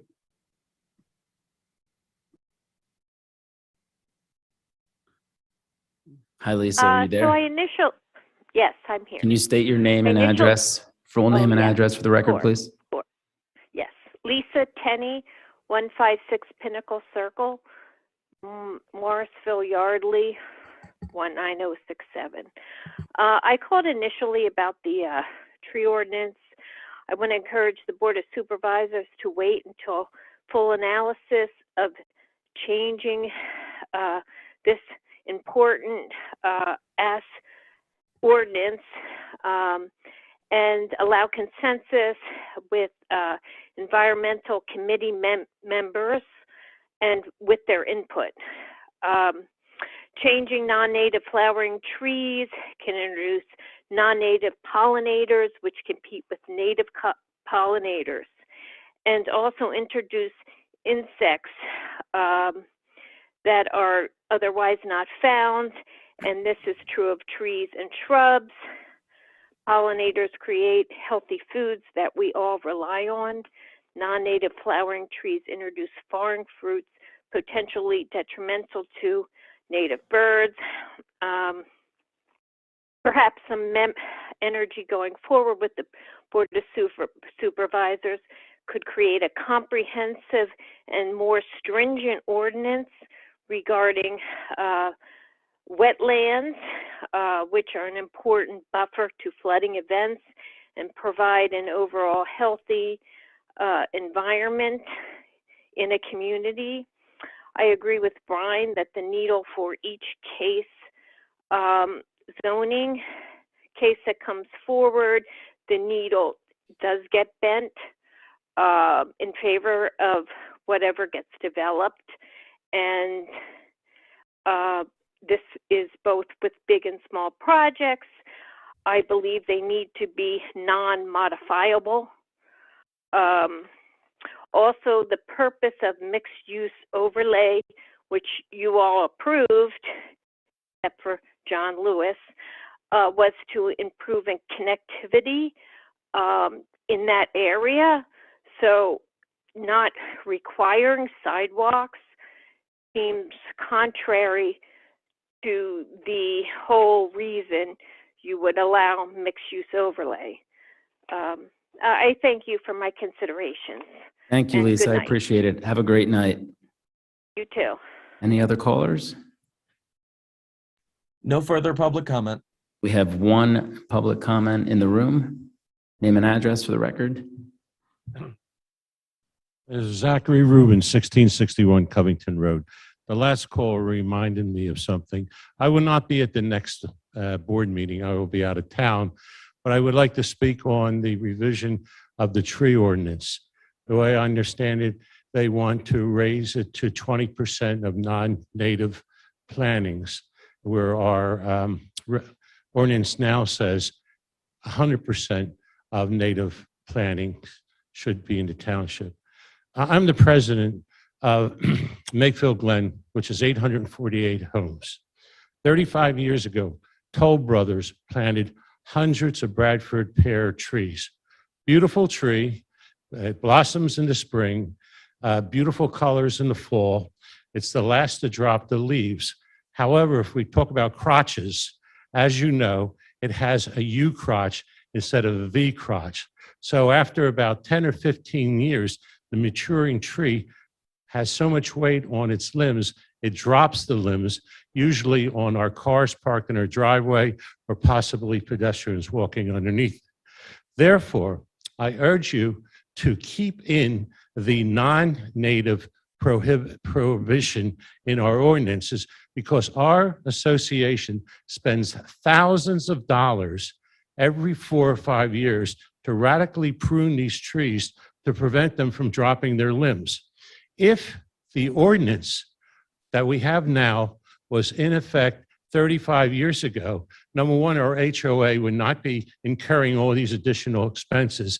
And number two, it would not be such a nuisance to our homeowners. Thank you. Thank you, Mr. Rubin. I think that is all for public comment. Moving along to agenda item number 16, discussion items. Anybody want to discuss anything? Agenda item number 17, supervisor reports. I believe Ms. Blundy might have dropped out. I think she did. I have nothing to report at this time. Mr. Weiss, Dr. Weiss? I have nothing to report. Thank you. Mr. Lewis?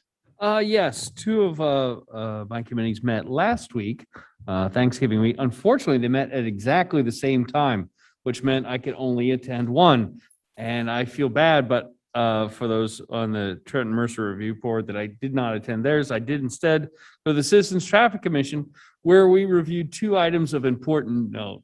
First, the Citizens Traffic Commission made its first analysis of proposed pedestrian improvements near the Regency properties. They reviewed that in detail with our traffic engineer, who provided a very compelling and interesting presentation. A lot of questions were covered, some insights were uncovered. They will be reviewing that and making a recommendation shortly. They also received a traffic calming request. As many folks know, if you have a situation where traffic calming is an issue in your area, there's a process the township has developed to allow for traffic calming. And the area that we received the request was actually Yardley Road, the 1200 block near Marazzo. Supervisor Weiss may remember that area very well. Residents in that area are concerned about speeds of people driving that area in front of the current Marazzo's development. And the Citizens Traffic Commission has urged the applicant to bring people from the community to the next Citizens Traffic Commission when that is held, to see if they agree or disagree with that. Because a community decision like that, you want input. So if you live in that area and you are concerned about traffic in that area, please attend virtually or in person this next Citizens Traffic Commission. And that completes my report. Thank you very much, Mr. Lewis. Mr. Grenier?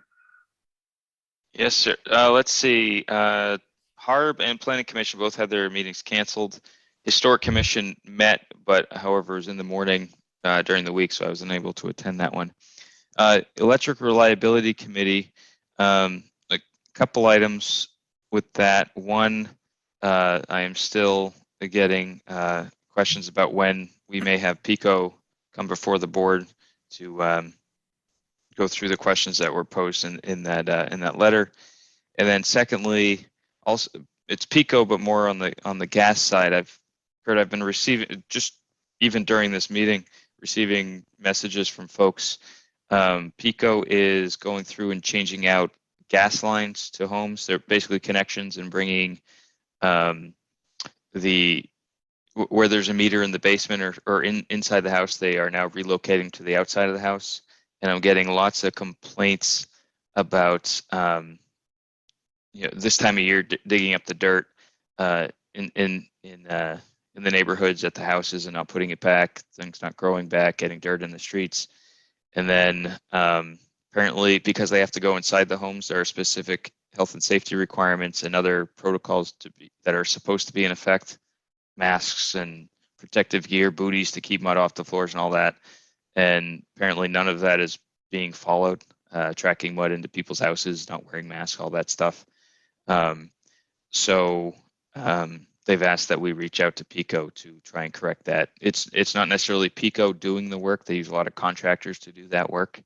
And the contractors, PICO isn't on site to manage that per se, but there are contracts that they have to follow. So I don't know if the board wants the township manager to reach out to PICO, probably through government relations, or if not, I'm happy to do it as well. But if the board wants to ask that we follow up on that. Have the homeowners reached out to PICO directly? Yes, actually, a couple of them, I asked the same question, James. It's a good one. They've done two things. One, there's oftentimes the contractor provides a contact name when they do a door drop, a door hanger, as does PICO. And a couple of them have tried 7, 8, 9 times to get in touch with someone on the other end of that phone number and have been unsuccessful. Do they have records of this? I guess they could check their phone records, but or like email communication or anything that they sent to like an info or a customer service line? I don't know that they would have an email to send it to, because PICO's a little, that particular approach to PICO, I think, is difficult. But I think if Dan was the contact. I'm sorry, I didn't know if the contact was to PICO or to the contractor. That's all. They've tried both, is my understanding. Oh, okay. Yep. So PICO would ultimately be the arbiter of that one to kind of get them in line, all the rules. But I just want to make sure, because I walked by a few of the homes where there was a question just to see it for myself, and it's, there's dirt in the street. It's a little bit messy. I didn't go inside the homes to look at that stuff, but I'll take their word for it.